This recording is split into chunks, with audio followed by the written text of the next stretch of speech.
পৃথিবীতে অনেক শাসক ছিল, এর মধ্যে কিছু জালেম শাসকও পৃথিবীতে ছিল, যেই জালেম শাসকরা মুসলমানদের উপর নির্যাতনের স্টিম রোলার চালিয়েছিল। এই জালেমদের কি পরিণতি হয়েছে, এর মধ্যে আল্লাহ তাআলা একজন জালেমের কথা পবিত্র কোরআন শরীফের 105 নম্বর সূরা ফিলের মধ্যে আল্লাহ তাআলা উল্লেখ করেছেন। যদিও সূরাটি তেলাওয়াত করেছি সূরাতুল ফিল, এখানে হাতি বাহিনীর আলোচনা হবে, আব্রাহা বাহিনীর আলোচনা হবে, কিন্তু এই বাহিনীর সাথে আরো বহুত জালেম শাসকরা আজকে ধরা পড়বে। পৃথিবীর ইতিহাসে যে জালেম শাসকগুলো ছিল, কোরআনের ভিতরে যে জালেমদের কথা আল্লাহ উল্লেখ করেছেন, স্পষ্ট কোরআনের ভিতরে যে জালেমদের কথা উল্লেখ আছে, এই জালেমদের তারা কি করেছিল, তাদের পরিণতি কিভাবে হয়েছিল, এই আলোচনাগুলো আজকে আমরা এখানে শুনব। সূরাতুন নূহের 10, 11, 12 এই তিনটি আয়াতের ভিতরে আমরা একটু নরম আলোচনা শুনব। সূরা ফিল থেকে একটু গরম আলোচনা শুনব, আর সূরাতুন নূহ থেকে আমরা একটা নরম আলোচনা শুনব। সূরা নূহের 10, 11, 12 এই তিনটি আয়াতের ভিতরে আল্লাহ তাআলা গোটা পৃথিবীর সমস্ত মানুষকে সবক দিয়েছেন একটি, পুরস্কার দিয়েছেন 5টি। সুবহানাল্লাহ। কোন সবক কয়টি? একটি। পুরস্কার কয়টি? 5টি। তাহলে আমরা কোরআন থেকে যে আলোচনা শুনবো, আলোচনার বিষয়বস্তু হলো এই পৃথিবীর ইতিহাসে আমার নবী পৃথিবীতে আসার আগেও কিছু জালেম ছিল, নবীজি পৃথিবীতে আসার পরেও কিছু জালেম ছিল, আল্লাহর নবী পৃথিবীতে চলে যাওয়ার পরও এখনো পৃথিবীতে জালেম আছে কিনা নাই? আর একটু জোরে এখন আমি বুঝবো না আপনারা আমার আলোচনা বুঝতেছেন কিনা। তো আমার ভাইয়ারা, আমার নবী পৃথিবীতে আসার আগে যে জালেমগুলো ছিল, এই জালেমদের কথা আজকে উল্লেখ করব। নবীজি পৃথিবীতে আসার পরে আল্লাহর নবীর দুশমন যারা ছিল, এই দুশমনদের কথা আজকে উল্লেখ করব। নবীজি চলে যাওয়ার পরে এখন পৃথিবীতে মুসলমানদের শত্রু কে, কোন কোন জালেম শাসক এখন পৃথিবীতে আছে। এই জালেম শাসক ইহুদিদের মধ্যে হতে পারে, জালেম শাসক খ্রিস্টানদের মধ্যে হতে পারে, জালেম শাসক বুদ্ধদের মতো হতে পারে, জালেম শাসক মুসলমানদের মধ্যে হতে পারে। জোরে বলেন কথা ঠিক কিনা? তাহলে আমরা কি জালেমদের আলোচনা শুনতে রাজি আছি কিনা নাই? আর একটু জোরে এখন আছে কিনা নাই? তাহলে আসুন, সর্বপ্রথম যে সূরা নিল না, পৃথিবীর সর্বপ্রথম ঘর, সেই ঘরের নাম কি বলেন তো? বাইতুল্লাহ। বানিয়েছেন কে? আল্লাহ। পৃথিবীতে কোনো মানুষ নাই, তো বানালেন আল্লাহ কাকে দিয়ে? পৃথিবীতে কোনো মানুষই নেই, পৃথিবীর সর্বশ্রেষ্ঠ ঘর বাইতুল্লাহ। কোরআন বলছে, ইন্না আউওয়ালা বাইতিন উযিয়া লিন-নাস লাল্লাযী বিবাক্কাতা মুবারাকান ওয়া হুদাল লিল আলামিন। আল্লাহ রাব্বুল আলামিন পৃথিবীর সর্বপ্রথম ঘর বানালেন, ঘরের নাম হলো বাইতুল্লাহ। এই ঘরের কথা আল্লাহ কোরআনের মধ্যে উল্লেখ করেছেন। পৃথিবীতে আল্লাহ সর্বপ্রথম ঘর বানাইলেন মক্কা মুআজ্জামায়। এই মক্কা পৃথিবীর সবচেয়ে শহরের মধ্যে, পৃথিবীর মধ্যে সবচেয়ে দামি শহরের নাম হলো মক্কা শহর। এই শহরের মধ্যে আল্লাহ সর্বপ্রথম ঘর বানাইলেন, ঘরের নাম হলো বাইতুল্লাহ। কিন্তু এই ঘরের দুশমন আছে কিনা নাই? আর একটু জোরে এখন আছে কিনা নাই? বাইতুল্লাহর যেমন দুশমন আছে, ফিলিস্তিনে বাইতুল মুকাদ্দাসের দুশমন আছে কিনা নাই? ভারতের সেই বাবরি মসজিদের দুশমন আছে কিনা নাই? ভারতের বাবরি মসজিদের দুশমন এখন পৃথিবীতে আছে। বাবরি মসজিদ এখন আর ভারতে নাই, বাবরি মসজিদ এখন জমিনের সাথে মিশে গেছে। জোরে বলেন কথা ঠিক কিনা? কমিশ দিল কে? যারা বাবরি মসজিদ মিশে দিয়েছে তারাই হলো এই জমানার সবচেয়ে বড় জালেম শাসক। জোরে কোন ঠিক কিনা? এই মুহূর্তে যারা বাইতুল মুকাদ্দাস দখল করতে চায়, এরাই হলো পৃথিবীর মধ্যে সবচাইতে বড় জালেম শাসক। আল্লাহ যখন পৃথিবীর মধ্যে বাইতুল্লাহ বানালেন, বাইতুল্লাহ আল্লাহ বানাইলেন ফেরেশতাদের মাধ্যমে। আল্লাহ যখন বাইতুল্লাহ নির্মাণ করলেন, এই বাইতুল্লাহর দুশমন পৃথিবীতে ছিল কি ছিল না? যেই দুশ্মন পৃথিবীতে ছিল এই দুশ্মনের নাম হলো আব্রাহা বাহিনী। এই দুশ্মনের নাম হলো আব্রাহা বাহিনী, হাতি বাহিনী, আব্রাহা বাহিনী। এই আব্রাহা বাহিনী তার বাড়ি হলো ফিলিস্তিনের পাশে একটা রাষ্ট্র ছিল। এই রাষ্ট্রের নাম হলো ইয়ামেন। ইয়ামানের রাজা ছিল বাদশাহ আব্রাহা। এখানে কোনো সমস্যা হচ্ছে না।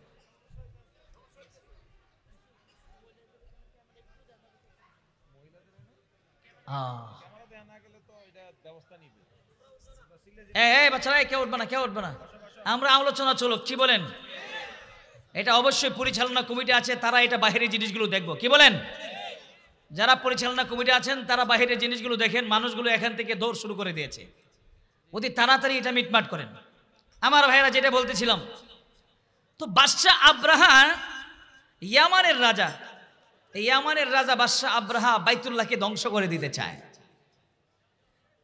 কিন্তু আরবি একটা প্রবাদ বাক্য আছে, আনা উরিদ আনতা তুরিদ ফাআলুল লিমা ইউরিদ।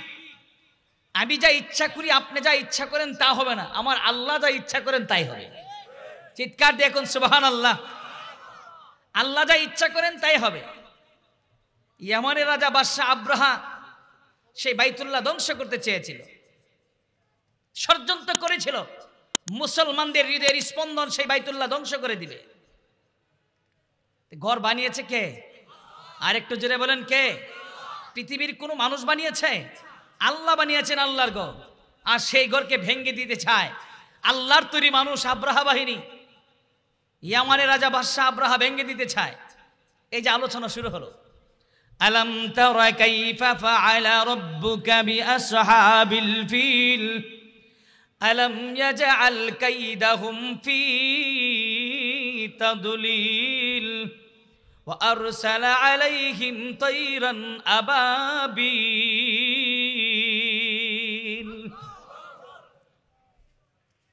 আল্লাহ রাব্বুল আলামিন আমার আপনার নবী বিশ্ব নবী সাইয়্যিদুল মুরসালিন ইমামুল মুরসালিন খাতামুন নবিয়্যিন নবী হযরত মুহাম্মদুর রাসূলুল্লাহ সাল্লাল্লাহু আলাইহি ওয়াসাল্লামকে আল্লাহ তাআলা সম্বোধন করে বলেন, ওগো নবীজি, আলাম তারা, আপনি কি দেখেননি, কাইফা ফাআলা রাব্বুকা বিআসহাবিল ফিল, আপনার প্রভু কিরূপ আচরণ করেছেন হস্তি বাহিনীর সাথে, আব্রাহা বাহিনীর সাথে। আলাম ইয়াজআল কাইদাহুম ফি তাদলিল, তারা ষড়যন্ত্র করেছিল আল্লাহর ঘরকে ধ্বংস করে দিবেন। তারা যে ষড়যন্ত্র করেছিল তাদের সেই ষড়যন্ত্র সাকসেস হয় নাই, তারাই সেই ষড়যন্ত্রের মধ্যে পড়ে গেছে, তারাই ধ্বংস হয়ে গেছে। জোরে কোন সুবহানাল্লাহ। আল্লাহ রাব্বুল আলামিন সেই আব্রাহা বাহিনী, হাতি বাহিনীকে কেমন ভাবে ধ্বংস করে দিয়েছিলেন, এই সূরার ৩ নম্বর আয়াতের ভিতরে আল্লাহ বলেন, ওয়া আরসালা আলাইহিম তায়রান আবাবিল।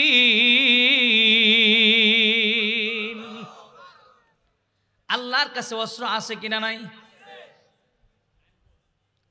আল্লাহ রাব্বুল আলামিন অস্ত্র পাঠিয়ে দিলেন। এই মাইকটা সমস্যা হচ্ছে, আমার মাইকের মধ্যে ঢিলা নাই, মাইক আমার আওয়াজ টানে না। ঢিলা ডাকলে ঢিলে দেন, আমি মজা পাচ্ছি না বয়ান করে। ওয়া আরসালা আলাইহিম তায়রান আবাবিল, সেই আব্রাহা বাহিনী যারা আল্লাহর ঘর ধ্বংস করতে চেয়েছিল, আল্লাহ রাব্বুল আলামিন তাদেরকে ধ্বংস করার জন্য আল্লাহ পৃথিবীতে পাঠিয়েছিলেন অস্ত্র।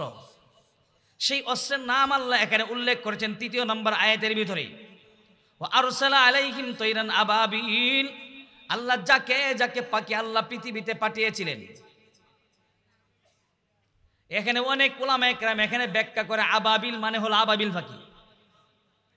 অনেক উলামায়ে কেরাম দেখেছি আয়াতে তাফসীর করতে গিয়ে বলেন, ওয়া আরসালা আলাইহিম তায়রান আবাবিল, আল্লাহ তাআলা আবাবিল পাখি পাঠিয়েছিলেন আব্রাহা বাহিনীর উপরে। এখানে অর্থ হলো ওয়া আরসালা আলাইহিম তায়রান আবাবিল, আল্লাহ তাআলা যাকে যাকে পাখি আল্লাহ পাঠিয়েছিলেন। চিৎকার দেখুন সুবহানাল্লাহ। এই আয়াতের তাফসীরের মধ্যে আসছে আল্লাহ রাব্বুল আলামিন যে পাখি পাঠিয়েছিলেন, ওই প্রত্যেকটা পাখির সাথে আল্লাহ দুটো করে পাথর দিয়েছিলেন। এখন আবার কি শুরু করছে, মাইক তো সমস্যা।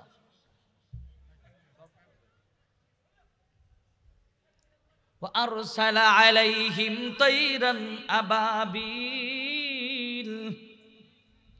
আল্লাহ রাব্বুল আলামিন যে পাখি পাঠিয়েছিলেন, এই আয়াতের তাফসীরের মধ্যে আসছে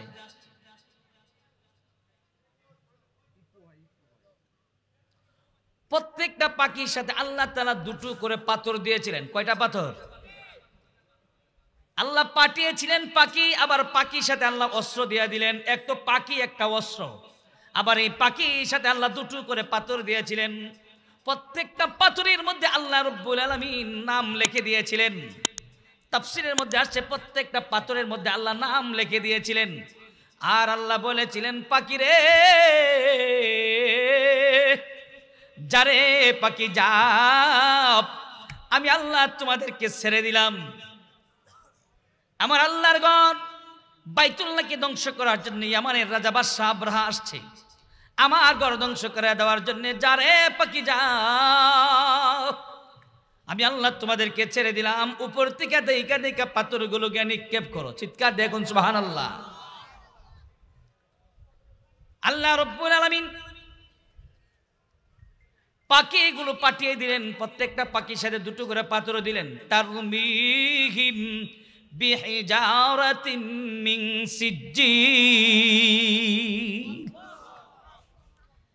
তারমিহিম বিহিজারাতিন মিন সিজ্জিল। হিজারাতুন শব্দের অর্থ হলো পাথর। তারমিহিম মানে আল্লাহ বলে দিলেন, পাখিরে উপর থেকে দেখা দেখা পাথরগুলো সিজ্জিল গিয়ে নিক্ষেপ করো আব্রাহা বাহিনীর উপরে। আল্লাহু আকবার। আল্লাহর সৈনিকগুলো, আল্লাহর অস্ত্রগুলো এসে গেলেন আব্রাহা বাহিনীর উপরে। এই বাহিনীর সংখ্যা কত ছিল? এই বাহিনীর সংখ্যা ছিল 60,000। কত হাজার? এই বাহিনীর সংখ্যা ছিল 60,000। 60,000 বাহিনী ইয়ামান দেশ থেকে রওনা দিয়েছে, বাইতুল্লাহ ধ্বংস করে দিবে। আল্লাহ রাব্বুল আলামিন যখন পাখিগুলো পাঠিয়ে দিলেন, পাখিগুলো উপর থেকে দেখা দেখা পাথরগুলো নিক্ষেপ শুরু করে দিলেন।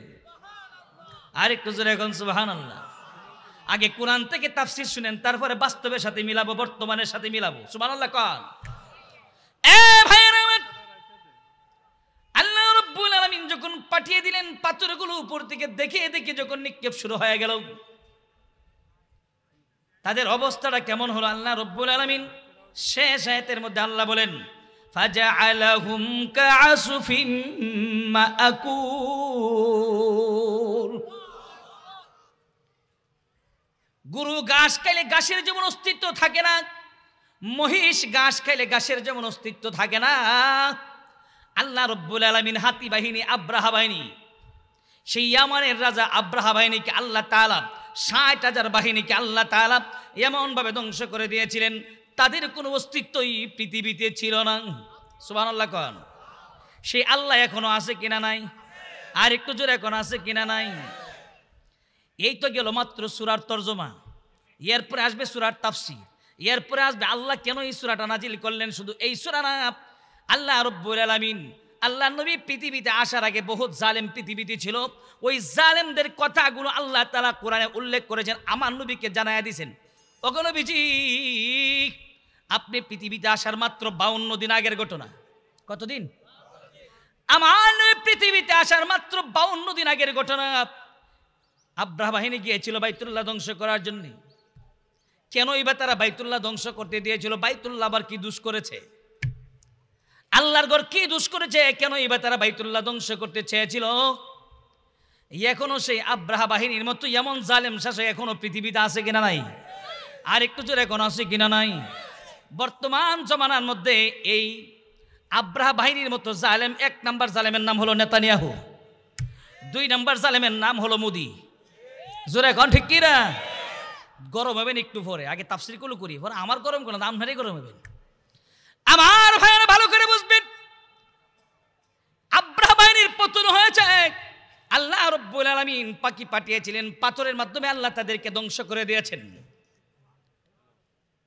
এমনই ভাবে আল্লাহ রাব্বুল আলামিনের কোরআন বলেন সূরাতুল ফজর, আলাম তারা কাইফা ফাআলা রাব্বুকা বিআদ ইরমা যাতিল ইমাদ আল্লাতী লাম ইখলাক মিসলুহা ফিল বিলাদ ওয়া তামুদ আল্লাযীনা জাবুস সখরা বিল ওয়াদ وفرعون ذي الأوتاد الذين طغوا في البلاد এই জায়গার মধ্যে আল্লাহ তাআলা বলছে আলাম তারা কাইফা ফাআলা রাব্বুকা বিআদ, ওখানে আল্লাহ বলছে আলাম তারা কাইফা ফাআলা রাব্বুকা বিআসহাবিল ফিল। ওগো নবীজি আপনি কি দেখেননি আপনার আল্লাহ হস্তি বাহিনীর সাথে কিরূপ আচরণ করেছেন? এই জায়গার মধ্যে আল্লাহ বলছেন আলাম তারা কাইফা ফাআলা রাব্বুকা বিআদ, ওগো নবীজি আপনি কি দেখেননি আপনার প্রভু আদ জাতির সাথে কিরূপ আচরণ করেছেন? আদ জাতি অনেক সুঠাম দেহের অধিকারী ছিল, আল্লাহ এদেরকে অনেক শক্তি দিয়েছিলেন। ইরামাদাতিল ইমাদ, আদ জাতির মধ্যে একটা গোষ্ঠী ছিল, ইরাম গোত্র ছিল, এক একটা সুঠাম দেহের অধিকারী ছিল, বিশাল লম্বা লম্বা লোক ছিল, শক্তি এদের কম ছিল না। এদের ভিতরে একটা অহংকার এসেছিল, আমাদের যে শক্তি, আমাদেরকে কেউ আমাদের ক্ষমতা নিতে পারবে না, আমাদেরকে কেউ পরাজিত করতে পারবে না। আল্লাহ রাব্বুল আলামিন বলে আদ জাতিরে শক্তি দিয়েছি আমি, ক্ষমতা দিয়েছি আমি, তোদের এই শক্তি তোদের এই ক্ষমতা এটা চিরজীবনের জন্য না, আমি আল্লাহ ইচ্ছা করলে সেকেন্ডের ভিতরে তোদের ক্ষমতা শেষ করে দিতে পারি। আল্লাহ পারে কি পারে না? আর একটু জোরে এখন পারে কি পারে না? এই আদ জাতির মতো এমন কিছু শাসক এখনো পৃথিবীতে আছে রে, যেই শাসকদের চিন্তা ভাবনা হলো, যেই শাসকদের চিন্তা চেতনা হলো আমাদের এত শক্তি, আমাদেরকে কেউ পরাজিত করতে পারবে না, আমাদের মনে হয় কোনোদিন আমাদের এই ক্ষমতা যাবে না। আল্লাহ বলে আদ জাতির যেমন পরিণতি হয়েছে, ও গো নবী আপনার পরেও যদি আদ জাতির মতো এমন কিছু জালেম শাসক থাকে, এমন কিছু জাতি থাকে গো নবী, আমি আল্লাহ আদ জাতিকে যেমন ভাবে ধ্বংস করেছি তাদেরকেও এমনই ভাবে ধ্বংস করে দিব। আরেকটু আস্তে কইন সুবহানাল্লাহ, আরেকটু জোরে কইন সুবহানাল্লাহ। সেই আদ জাতিকে আল্লাহ ধ্বংস করেছিলেন কিভাবে জানেন তো? ইতিহাস আল্লাহর কোরআন বলছে আলাম তারা কাইফা ফাআলা রাব্বুকা বিআদ ইরামা যাতিল ইমাদ আল্লাতী লাম ইখলাক মিসলুহা ফিল বিলাদ। তাদের মতো এত শক্তিশালী কওম ওই শহর আর কেউ ছিল না। আল্লাহ এদেরকে এত শক্তি দিয়েছিলেন, তাদেরকে আল্লাহ ধ্বংস করে দিয়েছিলেন। আব্রাহা বাহিনীকে ধ্বংস করার জন্যে ৬০,০০০ বাহিনী, হাতি বাহিনীকে ধ্বংস করার জন্যে আল্লাহ পৃথিবীতে পাঠিয়েছিলেন যাকে যাকে পাখি। আর ওগো নবীজি আপনার আল্লাহ আদ জাতিকে ধ্বংস করার জন্যে আপনার আল্লাহ আরেকটা অস্ত্র পাঠিয়েছিলেন, সেই অস্ত্রের নামও আল্লাহ বলে দিয়েছেন। এই আয়াতের তাফসীরের মধ্যে আসছে আল্লাহ রাব্বুল আলামিন আদ জাতিকে ধ্বংস করার জন্যে আল্লাহ পৃথিবীতে পাঠিয়েছিলেন তুফান। কি পাঠিয়েছিলেন? কি পাঠিয়েছিলেন? তুফান আল্লাহ পৃথিবীতে পাঠিয়েছিলেন। এমন তুফান আল্লাহ পাঠিয়েছিলেন, তুফান যখন আসে, এখন তো বাংলাদেশে সেই সোনের ঘর বলে না, সোনের ঘর, বনের ঘর, খেরের ঘর আছে না? বুঝেন তো আমার কথা? কেউ বলে সন, কোনো দেশে বলে বন, কেউ আর বলে খের। আপনার দেশে কি বলে? সন বলেন না, সনের ঘর। একটা সময় ছিল বাংলাদেশে গ্রামগঞ্জে, শহর বন্দরে সব জায়গায় টিনের ঘর খুব কমই ছিল। কি ছিল? সনের ঘর ছিল, বনের ঘর ছিল, খেরের ঘর ছিল। পিলার কিন্তু সিমেন্টের পিলার ছিল না। কিসের পিলার ছিল? ওই যে বাঁশ, সেই বাঁশের পিলার ছিল। যখন তুফান আসতো তখন দেখতাম আমাদের মুরব্বীদেরকে, আমাদের বাপ দাদাদেরকে দেখতাম, তো তারা রাত্রেবেলা আসুক আর দিনের বেলা আসুক, তারা বলতো দয়াল্লাহ লাগে, দয়াল্লাহ লাগে, আল্লাহর দোহাই লাগে, আল্লাহ গো তুমি আমার এই ঘরটা ভেঙে দিও না। বলতো কি বলতো না? আপনারা শুনেছেন কিনা জানি না, আমার কিশোরগঞ্জের ভাষায় আমি বলছি, কিশোরগঞ্জের ভাষায় আমরা দেখতাম ওনারা বলতো যে দয়াল্লাহ লাগে, দয়াল্লাহ লাগে, আল্লাহ তোমার দোহাই লাগে, তুমি আমার ঘরটা ভেঙে দিও না। তুমি যদি আমার এই ঘর ভেঙে দাও তাহলে আমার তো টাকা নাই, অর্থ নাই, দেশ তো স্বাধীন হয়েছে, লাল সবুজের পতাকা উঠেছে, এটা তো এমনি হয় নাই। এই লাল সবুজের পতাকা উঠতে গিয়ে, দেশ স্বাধীন করতে গিয়ে এই দেশের অনেক মানুষ জীবন দিয়েছে, জোরে কোন ঠিক কিনা? অনেক মা বোনেরা জীবন দিয়েছে। যারা দেশটা স্বাধীন করেছিল, এই দেশের স্বাধীনতা যারা ফিরিয়ে এনেছে, এদের চিন্তা চেতনা ছিল মানুষ স্বাধীনভাবে বসবাস করবে, 3 বেলা পেট ভরে ভাত খাবে, স্বাধীনভাবে কথা বলবে। জোরে কোন ঠিক কিনা? আর একটু জোরে কোন ঠিক কিনা? কিন্তু আমি যদি এখন আপনাদেরকে প্রশ্ন করি আমরা কি স্বাধীন আছি? যদি বলি স্বাধীন আছি, অনেকেই বলবে, 100 মধ্যে 90% লোক বলবে হুজুর স্বাধীন নাই, বলে কেন স্বাধীন নাই? ও স্বাধীন না থাকার কারণ হলো পেঁয়াজের যে দাম, আলুর যে দাম, পেঁয়াজ মাঝে মাঝে হয়ে যায় 200 টাকা কেজি, আলু হয়ে যায় 70 টাকা 80 টাকা কেজি। বাংলাদেশ স্বাধীন হওয়ার পর থেকে মনে হয় কোনোদিন আলুর দাম 80 টাকা 70 টাকা হয় না। এখন ঠিক কিনা? কিন্তু এই বছর আমরা 70 টাকা 80 টাকা কেজিও আলু খাইছি। আমার ভাইরা যেটা বলতেছিলাম, তুই এখন তো আর সোনের ঘর দেখা যায় না, সব হলো বিল্ডিং, আর গ্রামগঞ্জে গেলে টিনের ঘর, তাই না? তুই এখন সে আগের বাসা আর শোনা যায় না, দয়াল্লার লাগে এই বাসা এখন আর শোনা যায় না। তো আল্লাহ তাআলা আদ জাতিকে অনেক শক্তি দিয়েছিলেন, এদেরকে ধ্বংস করার জন্য আল্লাহ তাআলা অস্ত্র পাঠিয়েছিলেন, সেই অস্ত্রের নাম হলো তুফান। আল্লাহ রব্বুল আলামিন আদ জাতিকে ধ্বংস করার জন্য তুফান দিয়েছিলেন। এমন তুফান আল্লাহ দিয়েছিলেন যেই তুফানের মাধ্যমে আদ জাতির পতন হয়েছিল। এরপরে আল্লাহ রব্বুল আলামিন আরেকটা জাতির কথা সূরা ফজরের মধ্যে উল্লেখ করেছেন, ওয়া সামুদাল্লাযীনা জাবুস সখরা বিল ওয়াদ। এরপরে আল্লাহ রব্বুল আলামিন পৃথিবীর বুকে আরেকটা জাতি পাঠিয়েছিলেন, জাতির নাম হলো সামুদ জাতি। কি জাতি? সামুদ জাতি। এই জাতি পৃথিবীতে আসার পরে দেখে আমাদের আগের জাতি আদ জাতি অনেক শক্তিশালী ছিল, অনেক সুটাম দেহের অধিকারী ছিল, এদের মতো এত শক্তিশালী শহরে আর কেউ ছিল না। এরা ধ্বংস হয়ে গেছে তুফানের মাধ্যমেই। সুতরাং আমরা এমন জায়গার ভিতরে ঘর বানাবো যেই জায়গার ভিতরে কোনো তুফান ঢুকতো না। এরা চিন্তা করলেন এমন জায়গার ভিতরে ঘর বানাবে যেই জায়গার ভিতরে কোনো তুফান ঢুকবে না। কোথায় গিয়ে ঘর বানালো? কোরআন বলছে ওয়া সামুদাল্লাযীনা জাবুস সখরা বিল ওয়াদ। এরা পাহাড় কাইটা কাইটা, পাহাড়ের মধ্যে যে পাথর আছে পাথরগুলো কাইটা কাইটা পাথরের ভিতরে পাহাড়ের ভিতরে ঘর বানিয়েছে সামুদ জাতি। এদের চিন্তা চেতনা কি? যাতে করে তুফানের মাধ্যমে এরা ধ্বংস না হয়। আল্লাহর কাছে অস্ত্র আছে কিনা নাই? আরেকটা জায়গা আছে কিনা নাই?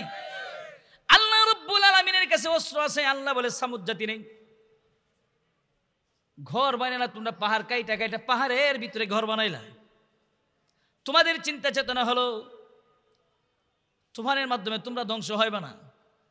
আল্লাহ বলেন সামুদ জাতি, আমি আল্লাহর কাছে আরো বহুত অস্ত্র রেখে দিয়েছি, তোমাদেরকে ধ্বংস করার জন্য আমি আল্লাহ পাঠিয়ে দিলাম আর একটা অস্ত্র। সেই অস্ত্রের নাম হলো ভূমিকম্প। এই মাইক দিয়ে আমি বয়ান আধা ঘন্টার উপরে করতে পারবো না, আমার গলা একেবারেই টানে না, গলা এক্ষুনি ভেঙে যাচ্ছে। জানি না, আওয়াজ খুব সুন্দর কিন্তু গলা টানে না। আমার ভাইয়েরা ভালো করে বুঝবেন, ওয়াসামুদাল্লাযীনা জাবুস সখরা বিল ওয়াদ। সামুদ জাতি পাহাড় কাইটা কাইটা পাহাড়ের ভিতরে ঘর বানিয়েছে। আল্লাহ রব্বুল আলামিন এদেরকে ধ্বংস করার জন্য আল্লাহ পৃথিবীতে পাঠিয়েছিলেন ভূমিকম্প। আল্লাহ পৃথিবীতে পাঠিয়েছিলেন। এখনো ভূমিকম্প হয় কি হয় না? আর একটু জোরে কোন হয় কি হয় না? বাংলাদেশে ভূমিকম্প হয়, পৃথিবীর চতুর্দিকে ভূমিকম্প হয়, কিন্তু আল্লাহ রব্বুল আলামিন সামুদ জাতিকে ধ্বংস করার জন্য এমন ভূমিকম্প দিয়েছিলেন যেই ভূমিকম্পের মাধ্যমে পাহাড় ধসে গেল আর সামুদ জাতিও ধ্বংস হয়ে গেল। আদ জাতি ধ্বংস করলেন তুফানের মাধ্যমে, সামুদ জাতি ধ্বংস করলেন আল্লাহ ভূমিকম্পের মাধ্যমে, আব্রাহা বাহিনী ধ্বংস করলেন যাকে যাকে পাখির মাধ্যমে। এরপরে আল্লাহ আরেকটা জাতির কথা বলছেন, ওয়া ফিরআউনা যিল আওতাদ আল্লাযীনা তাগাও ফিল বিলাদ। এরপরে আল্লাহ রাব্বুল আলামিন পৃথিবীর বুকে পাঠিয়েছিলেন আরেকটা জাতি। এই জাতির কথা সকলেই জানি, এই জাতির নাম হলো ফেরাউন জাতি। কোন জাতি? বলছে কোথায়? আল্লাহর কোরআন বলছে সূরাতুল ফজর, ফেরাউনের কথা আল্লাহ এখানে উল্লেখ করেছেন, ওয়া ফিরআউনা যিল আওতাদ আল্লাযীনা তাগাও ফিল বিলাদ। ফেরাউনের উপাধি, ফেরাউনের লকবটা আল্লাহ নিজে দিয়ে দিলেন কোরআনের ভিতরে। ফেরাউনের উপাধি আল্লাহ কি দিলেন? যিল আওতাদ। ফেরাউন ছিল যিল আওতাদ, ফেরাউন ছিল ফেরাগলা। ফেরাউনকে ফেরাগলা বললেন আল্লাহ কেন? কেন ফেরাউনের নাম ফেরাগলা? ফেরাউন বলতো আমি পৃথিবীর ক্ষুধা, আমাকে যারা ক্ষুধা মানবে, আমার রাজত্ব যারা মানবে তারাই পৃথিবীতে থাকতে পারবে, আর আমার রাজত্ব যারা মানবে না তারা পৃথিবীতে থাকার কোনো অধিকার নাই। এমন শাসক এখনো পৃথিবীতে আছে কিনা? নাই। আমার দল করবা কোনো সমস্যা নাই, আমার দল ছাড়া অন্য দল করবা তাহলে জেলখানায় বন্দি থাকো। জোরে কোন ঠিক কি না? আমার দল ছাড়া যদি অন্য দল করো তাহলে জেলখানায় বন্দি থাকো। ফেরাউনের রিমান্ড ছিল, ফেরাউনকে যদি কেউ খোদা না মানত, ফেরাউনের রাজত্ব যদি কেউ মেনে না নিত, তাহলে ফেরাউন তাকে রিমান্ডে নিতেন। এই রিমান্ডের নাম ছিল হাতের মধ্যে পায়ের মধ্যে ফেরাক মারত। কি মারত? হাতের মধ্যে পায়ের মধ্যে ফেরাক বলে দিত। এমন জালেম শাসক ছিল, এই জালেমের হাত থেকে তার বিবি আসিয়া পর্যন্ত রেহাই পায় নাই। আসিয়ারও হাতের মধ্যে পায়ের মধ্যে ফেরাক মেরেছিল। এই ঘটনাটা আজকে বলবো কেন? এই ঘটনা বলতাম না, আমি শুনেছি অনেক মা বোনেরা এসেছে। ও মা বোনেরা, তোমাদেরকে ইসলামের জন্য অনেক সময় মাঠে নামতে হবে, প্রতিবাদ করতে হবে। ইসলামের জন্য তুমি তোমার ছেলেটাকে সাজাইয়া আল্লাহর রাস্তায় জিহাদ করার জন্য এদেরকে তৈরি করে পাঠাইতে হবে। জোরে বলেন কথা ঠিক কি না? ও মা বোনেরা, তোমাদেরকে ইসলামের জন্য কিছু করতে হবে। হযরত সুমাইয়া রাদিয়াল্লাহু তাআলা ইসলামের জন্য শাহাদাত বরণ করেছেন। মা গো, এমন যদি পরিস্থিতি হয় গো মা, তাহলে তোমাকেও এমন পরিস্থিতির শিকার হতে পারে। এই জন্য তোমাদের বিষয়ে কিছু কথা বলবো, যেইগুলো আল্লাহ কোরআনে উল্লেখ করেছে। জোরে কোন ঠিক কিনা? কোরআন ছাড়া কোনো কথাই হবে না। আর আমার কিছু যুবক ভাইদেরকে ঈমান আজকে চাঙ্গা করে যাব। এই পৃথিবীর ইতিহাস বলছে এমন কিছু যুবক ছিল রে, যেই যুবকদেরকে জেলখানায় বন্দি রেখেছে, এদের উপর অত্যাচার চলছে, জুলুম চলছে, নির্যাতন চলছে, এদেরকে ছাড় দেওয়া হয় না। এমনকি এমনও কিছু লোক ছিল রে, যাদেরকে ফাঁসির কাস্টে ঝুলাইছে। রাত 12টায় 1 মিনিটে ফাঁসির কাস্টে ঝুলবে, এরপরেও তারা তাদের ঈমান ছাড়ে না।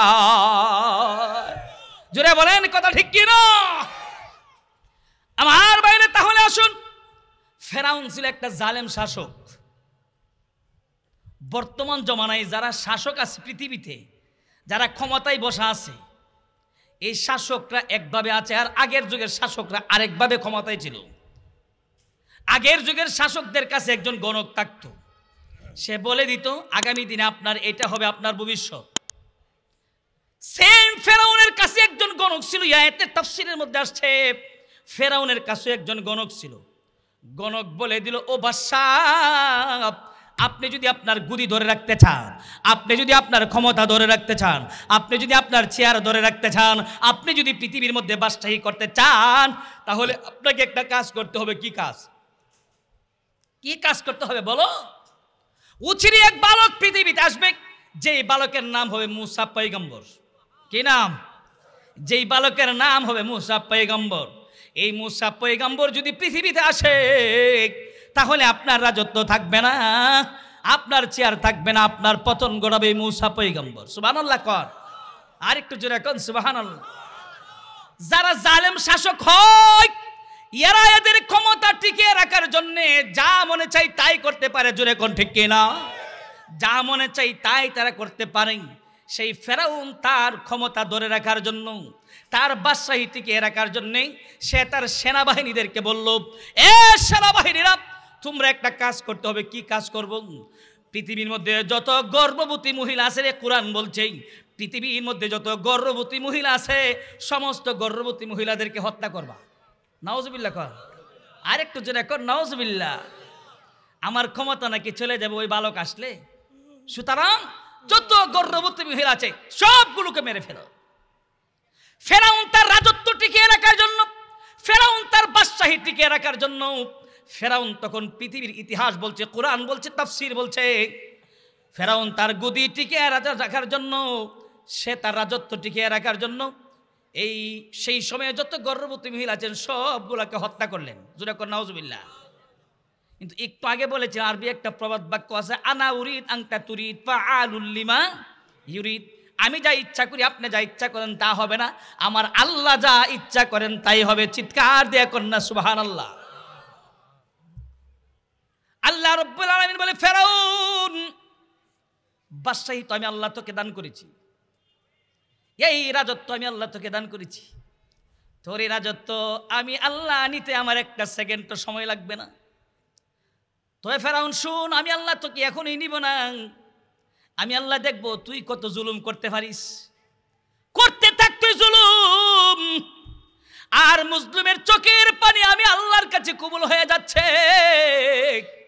আমার নবী বলেন, আবি হুরায়রা রাদিয়াল্লাহু আনহু থেকে বর্ণিত, عن أبي هريرة رضي الله عنه قال رسول الله صلى الله عليه وسلم ثلاث دعوات مستجابة لا شك فيه دعوة المظلوم ودعوة المسافر ودعوة الوالد على ولده আমার নবীজি বলেন পৃথিবীতে তিন ব্যক্তি তো আল্লাহর দরবারে সরাসরি কবুল হয়ে যায় লা শাক্কা ফিহি এর মধ্যে কোনো সন্দেহ নাই সুবহানাল্লাহ কও তিন ব্যক্তি তো আল্লাহর দরবারে সরাসরি কবুল হয়ে যায় এর মধ্যে কোনো সন্দেহ নাই নাম্বার 1 দাওয়াতুল মাজলুম এক নম্বরে নবীজি বলছেন মুসলিম ব্যক্তির চোখের পানি বিতা যায় না মুসলিমের চোখের পানি আল্লাহর দরবারে কবুল হয়ে যায় কিন্তু প্রশ্ন হলো পৃথিবীতে এখনো অনেক জালেম শাসক আছে যারা ঈমানদারদের উপর অত্যাচার জুলুম নির্যাতন করছে কিন্তু নবীজি তো বলছেন জালেমদের দোয়া নাকি আল্লাহর কাছে মুসলিমদের দোয়া নাকি আল্লাহর কাছে কবুল হয় কই মুসলিমদের চোখের পানি তো আল্লাহর কাছে কবুল হচ্ছে না জালেমরা তো ধ্বংস হয় না জালেমদের ক্ষমতাও তো যায় না নেতানিয়াহু বাইডেন মোদি মজুর এখন ঠিক না এরা কি জালেম না আর ফিলিস্তিনের মুসলমান কি জুড়ে বলেন ফিলিস্তিনের মুসলমান কি ফিলিস্তিনের মুসলমানরা হলো মুসলিম সেম মোদি যখন আমাদের ভাইদেরকে আমাদের বাবাদেরকে আমাদের বোনদেরকে আগুনে পুড়িয়ে মেরেছিল তখন মোদি ছিল জালেম আর যাদেরকে পুড়িয়ে মেরেছে তারা ছিল মুসলিম জোরে কর ঠিক কিনা এখনো পৃথিবীতে অনেক মুসলিম আছে রে যেই মুসলিমদের চোখের পানি কোনোদিন বৃথা যাবে না আল্লাহর কোরআন বলছে ইন্না বাতশা রাব্বিকা লাশাদীদ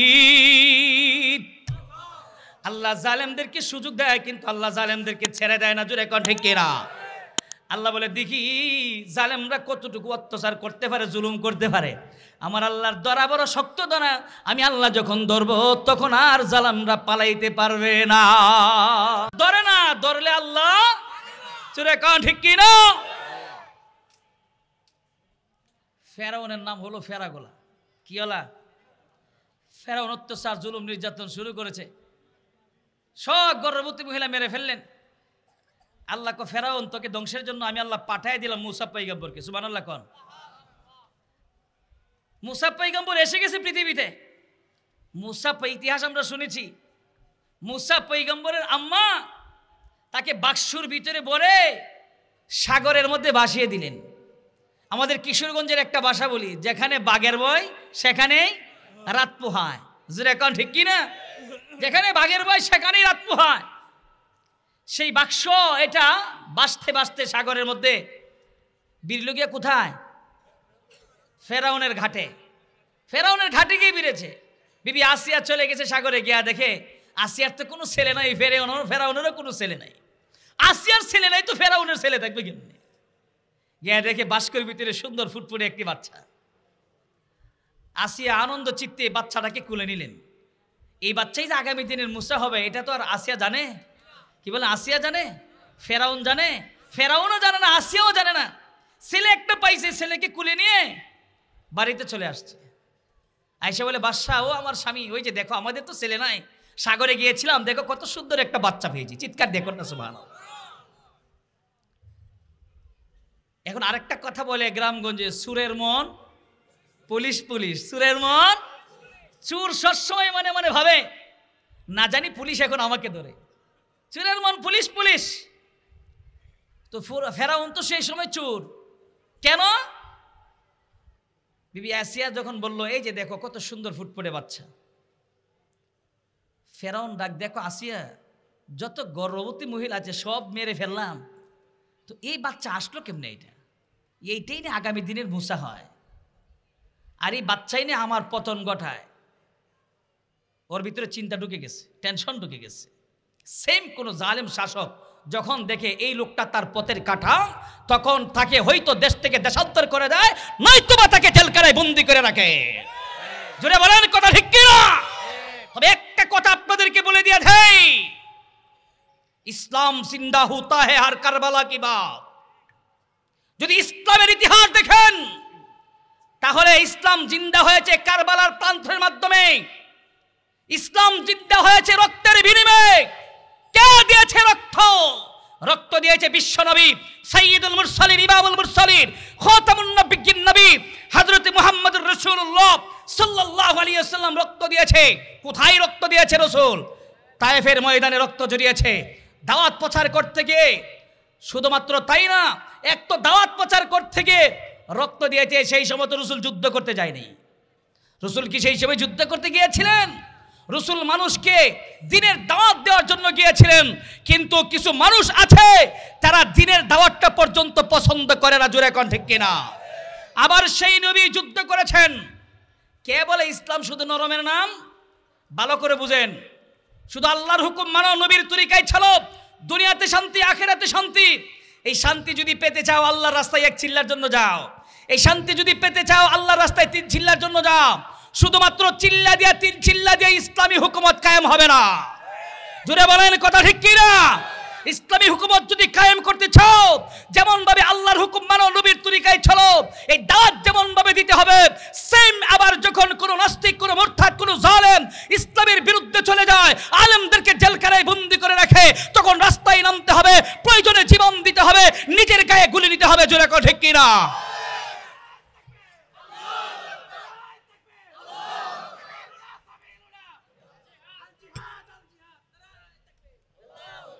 আল্লাহর কোরআন বলছে আপনারা জান্নাতে যেতে চান? এই জান্নাতে যেতে চান কে কে হাত তুলে দেখান তো দেখি, হাত নামান। এক হলো জান্নাতে যাওয়া, আর হলো বিনা হিসাবে জান্নাতে যাওয়া, যে হিসাব ছাড়া জান্নাতে চলে যাবো, মৃত্যুর সাথে সাথে জান্নাতি। সুবহানাল্লাহ কোন? কে কে আছেন মৃত্যুর সঙ্গে সঙ্গে জান্নাতে যেতে চান? হিসাব ছাড়া যেতে চান? ডকুমেন্টটা নেবেন, বিনা হিসাবে জান্নাতে যাবেন কেমনে? আল্লাহর কোরআন বলছে সূরাতুল বাকারা, ولا تقولوا لمن يقتل في سبيل الله أموات بل أحياء ولكن لا تشعرون।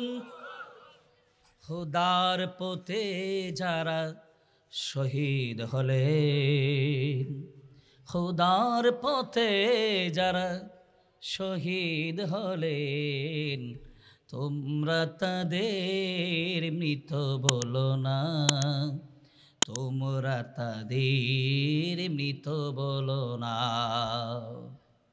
আল্লাহর জমিনে আল্লাহর দিনকে কায়েম করার জন্য যারা জীবন দিবে, রক্ত দিবে, তারা মৃত নয়, মৃত নয়, তারা রক্তমাখা শরীর নিয়ে আল্লাহর তৈরি জান্নাতে বিনা হিসাবে ঢুকবে। আর একটু জোরে কোন সুবহানাল্লাহ। আমার ভাইয়েরা, তাহলে আসুন, নবীজি রক্ত দিয়েছেন তায়েফের ময়দানে। আমার নবী যুদ্ধ করেছেন যুদ্ধের পোশাক পরিধান করে। উহুদের প্রান্তরে নবীজি যুদ্ধের সেনাপতি। আমার নবী যুদ্ধ করেছেন লোহার পোশাক পরিধান করে, নবীজি যুদ্ধ করেছেন। সেই নবীর মাথার মধ্যে আঘাত পড়েছে, হেলমেট ভেঙে নবীজির মাথার ভিতরে ঢুকে গেছে, দান্দান মোবারক শহীদ হয়েছে। ইসলাম এমনি আসে নাই এই দেশে, ইসলাম আসতে গিয়ে আল্লাহর নবীর শরীর থেকে রক্ত ঝরেছেন, সাহাবে একরামদের শরীর থেকে রক্ত ঝরেছে। জোরে কোন ঠিক কিনা? এই জন্য আমরা যদি ইসলামী হুকুমত কায়েম করতে চাই, তাহলে আমাদের শরীর থেকে রক্ত ঝরবে, আমাদের ইতিহাস, আমাদের বাপদাদাদের ইতিহাস। জোরে বলেন কথা ঠিক কিনা? জেলখানায় থাকা এটা নবীদের সুন্নত, জেলখানায় থাকা এটা মুমিনের সিফত। জোরে কোন ঠিক কিনা? জেলখানায় থেকেছে ইউসুফ পয়গম্বর। ইউসুফ পয়গম্বর জেলখানায় ছিল না? আরে জেলখানায় ছিলেন। আমি কিন্তু কওমি আলেম, আমি কওমি মাদ্রাসায় লেখাপড়া করেছি, কিন্তু প্রোগ্রাম করছি এখন কোথায়? আলিয়া মাদ্রাসার মাঠে আমি প্রোগ্রাম করছি। আমাদেরকে ধ্বংস করতেছে এই জায়গাটাতে, এই জায়গাটাই আমাদের ধ্বংস হচ্ছে। আমার আগে আজকের মাহফিলের সভাপতি সাহেব ডক্টর হিফজুর রহমান সাহেব হুজুরের একটা কথা আমি এসে শুনেছি, আর এই কথাটা আমার কাছে এত পছন্দ হয়েছে, আমার কাছে অনেক পছন্দ হয়েছে কথাটা। ইসলামী হুকুমত যদি কায়েম হতে চান, কায়েম করতে চান, কে আলিয়া কে কওমি এইগুলা দেখতে যায় না। আমরা সকলে ইসলামী হুকুমত চাই। জোরে কোন ঠিক কিনা? আর একটু জোরে কোন ঠিক কিনা? ইসলামের জন্য যারা আগে আসবে সেই আমার ভাই, হোক সে আলিয়া হোক সে কওমি। জোরে কোন ঠিক কিনা? আমার ভাইয়েরা, এই জন্য এই জায়গাটার মধ্যে আমাদের খুব ভেদাভেদ, যে ওরা তো কওমি, ওরা তো আলিয়া। আলিয়ার এরাও কোরআন থেকেই তাফসির করে, কওমির এরাও কোরআন থেকেই তাফসির করে। আমি কি কোরআন ছাড়া কথা বলছি? কি বলেন? কোরআন ছাড়া কথা বলছি? যতক্ষণ কথা বলবো একটা কথাও কোরআন ছাড়া হবে না। জোরে কোন ঠিক কিনা? আমার ভাইয়েরা, যেটা বলতেছিলাম, আমরা আমাদের মূল আলোচনায় চলে যাই। ও ফিরআউন যিল আওতাদ, এই জালেম শাসক গর্ভবতী সব মহিলা মেরে ফেললেন। তার ঘরের মধ্যে মূসা পয়গম্বর। আসিয়া এসে ডাক, দেখো ও আমার স্বামী, এই যে দেখো সুন্দর ফুটফুটে একটা বাচ্চা পেয়েছি। তো ফেরাউন কি বলেছিলেন, এই বাচ্চাই নিয়ে আগামী দিনের মূসা পয়গম্বর হয়, আর সেই নিয়ে আমার পতন ঘটায়। বিবি আসিয়া বলেছিলেন, তুমি কি বোকা নাকি? সব গর্ভবতী মহিলা মেরে ফেললা, এই বাচ্চা আমি সাগর থেকে পেয়ে এনেছি, আর এই বাচ্চা বুঝি তোমার পতন ঘটাবে? তো ছেলে তো নাই, ফেরাউনের তো একটু দুর্বলতা আছে, ছেলে নাই। আসিয়া কি করলেন, তাফসীর বলছে, কোরআন বলছে, আসিয়া তখন ফেরাউনের কুলের মধ্যে মূসা আলাইহিস সালামকে দিলেন। চিৎকার দিয়ে এখন সুবহানাল্লাহ। ফেরাউনের চিন্তা চেতনা ছিল মূসা পয়গম্বরকে পৃথিবীতে আসতে দিবে না। আর আল্লাহ বলেন, আমি মূসা পয়গম্বরকে পৃথিবীতে পাঠাবো, শুধু পাঠাবো না, তোর ঘাটে পাঠাবো, তোর ঘাট থেকে তোর ঘরে নেব, তোর ঘর থেকে তোর কুলে উঠাবো। জুড়ে কর না সুবহানাল্লাহ। মূসা পয়গম্বর এখন ফেরাউনের কুলে। কিন্তু মূসা পয়গম্বর তো পয়গম্বর হবে পরে, এই ছোট বাচ্চা তো আর পয়গম্বর না, ছোট বাচ্চা তো আর পয়গম্বর না। কিন্তু উঠেছে তো এক জালেমের কুলে। কার কুলে উঠেছে? এক জালেমের কুলে। জালেমের কুল মূসা পয়গম্বরের সহ্য হয় নাই, সঙ্গে সঙ্গে চটকানা একটা গালের মধ্যে লাগাইলেন। আর একটু জোরে কর না সুবহানাল্লাহ। কার গালে লাগাইছে? আর একটু জোরে কর। ফেরাউনের গালের মধ্যে একটা চটকানা লাগাইছে। ছোট বাচ্চা যখন চটকানা দিল, ফেরাউন ডাক, দেখো আসিয়া, এ তো বাচ্চা, ছোট বাচ্চা, কিন্তু এর থাপ্পড়ের ওজন তো খুব বেশি। এত ওজন এর থাপ্পড়, বড় মানুষ যদি থাপ্পড় দিত এত ওজন হতো না। এর ওজন তো মারাত্মক ওজন। এই নিয়ে আগামী দিনের মূসা হয়, ওই নিয়ে আমার পতন ঘটায়। চিৎকার দিয়ে কর না সুবহানাল্লাহ। আর পতন তো ইনিই হবেন, এই ছোট বাচ্চা আগামী দিনের মূসা পয়গম্বর হবে। ফেরাউন মাত্র তোর শুরু একটা থাপ্পড় খাইছস, আসতে তার সামনে তোর বিপদ আসছে। আল্লাহ তাআলা আব্রাহা বাহিনীকে ধ্বংস করলেন যাকে যাকে পাখির মাধ্যমে। আদ জাতি ধ্বংস হলো তুফানের মাধ্যমে, সামুদ জাতি ধ্বংস হলো ভূমিকম্পের মাধ্যমে। এখন ফালা হলো ফেরাউনের। এরপরে যাব নেতানিয়াহু, তারপরে যাব বাইডেন, এরপরে আমাদের পার্শ্ববর্তী রাষ্ট্র মোদিরে ধর্ম। জোরে কান ঠিক কি না? এরপরে সর্বশেষ আজকের মাহফিলের প্রধান আলোচক, যার জন্য আমরা এখানে বসেছি, আসছি, আমাকে তো আর কেউ অতটা চিনেন না। এই মাহফিলের প্রতিষ্ঠাতা যিনি, মামুন সাহেব, তাই না? আপনি না? ও আচ্ছা, আমি তো চিনছি না, দাওয়াত শুনেছি কিন্তু এখনো দিকে নেই ভালো লোকেরা। চিন্তা করছি এই যে ভাই আমাকে দাওয়াত দিয়েছেন, শুধুমাত্র নেটে আলোচনা শুনে দাওয়াত দিয়েছেন, আপনাকে হয়তো আমাকে ভালো করে চিনে নেই না। আপনারা তো আসছেন, ডক্টর আবুল কালাম বাশার সাহেব কখন আসবে, আমরা তার আলোচনা শুনবো। আরে উনি তো এই আলোচনাগুলোই করবে, জোরে কর ঠিক কি না? এই আলোচনাগুলোই তো করবে। আল্লাহু আকবার। আল্লাহ ওনাকে নেক হায়াত দান করে, জোরে করো আমিন। আল্লাহ ওনাকে দীর্ঘ হায়াত দান করে, জোরে করো আমিন। যারা মাঠে ময়দানে, যারা জবানের মাধ্যমে প্রতিবাদ করছে, জবানের মাধ্যমে কোরআনের তাফসীর করছে, আল্লাহ এদেরকে সব ধরনের বালা মুসিবত থেকে হেফাজত করে, জোরে করো আমিন। এই প্রতিষ্ঠানকে আল্লাহ কবুল করুক, জোরে করো আমিন। আমার ভাইয়েরা, আল্লাহ বলেন, ফেরাউন পাঠাই দিলাম তোর ঘরে, তোর কুলে উঠালাম, মাত্র তোর কুলে উঠেছে, এখানেই বড় হবে। সুবহানাল্লাহ। তোর ঘরের মধ্যেই বড় হবে। হযরত মূসা আলাইহিস সালাম আস্তে আস্তে ফেরাউনের ঘরেই বড় হতে শুরু করলো। এক পর্যায়ে আল্লাহ রাব্বুল আলামিন যত নবী, যত রাসূল পৃথিবীতে পাঠিয়েছেন, সমস্ত নবী রাসূলকে আল্লাহ তাআলা এক কালিমা দিয়ে পাঠিয়েছেন। সেই কালিমা কি? লা ইলাহা ইল্লাল্লাহ, লা ইলাহা ইল্লাল্লাহ। এই কালিমা নিয়েও আমরা আলেমদের মধ্যে দ্বন্দ্ব। বাস্তব কথাগুলো বলছি, কেন আমাদের মধ্যে এই দ্বন্দ্ব? কেউ কই এক কালিমায়, আপনারা জানেন না গজলটা, এক কালিমা রুজি রোজগার, আরেক কালিমা ফাঁসি। এটা নিয়ে আমরা ঝগড়া করি না? আহারে, যারা রুজি রোজগার করে কালিমা দিয়ে, যারা এই কালিমা বলতে গিয়ে ফাঁসির কাষ্ঠে ঝুলে, তো বুঝতে হবে যত নবী, যত রাসূল আল্লাহ পৃথিবীতে পাঠিয়েছেন, কালিমা মানেটা কি সেটাই তো বুঝি না। কালিমা মানে হলো লা ইলাহা ইল্লাল্লাহ। আল্লাহ, আমি তোমার কাছে সারেন্ডার করলাম আমার জীবন। ও প্রভু, এখন তুমি যা বলবা তাই চলবে। তোমার বিরুদ্ধে যদি কেউ করে, সেই সময় আমি ফাঁসির কাষ্ঠে ঝুলতে রাজি আছি। আমি সেই সময় রিজিক থাকবো না। আমার যদি ফাঁসির কাষ্ঠে ঝুলতে হয়, আমি ফাঁসির কাষ্ঠে এই কালিমার জন্য ঝুলবো। জুড়ে কোন ঠিক কিনা?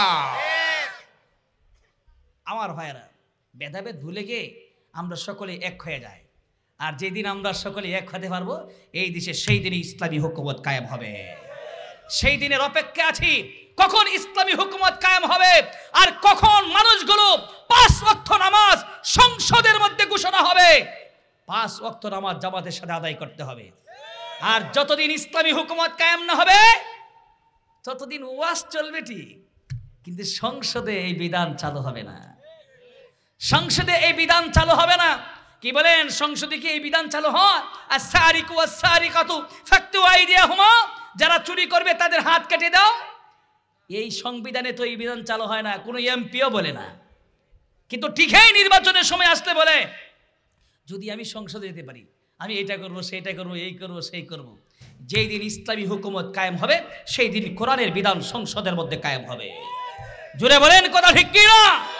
এই জন্য আপনারা যদি সংসদের মধ্যে ইসলামী হুকুমত যদি কায়েম করতে চান গোটা বাংলাদেশে, তাহলে সব ভেদাভেদ ভুলে গিয়ে কিভাবে আমরা একজন আরেকজনকে সহযোগিতা করব, সেই সহযোগিতার হাত বাড়িয়ে দিতে হবে। জোরে কোন ঠিক কিনা? আমার ভাইয়েরা, কি বলেন, জিনার বিধান আছে।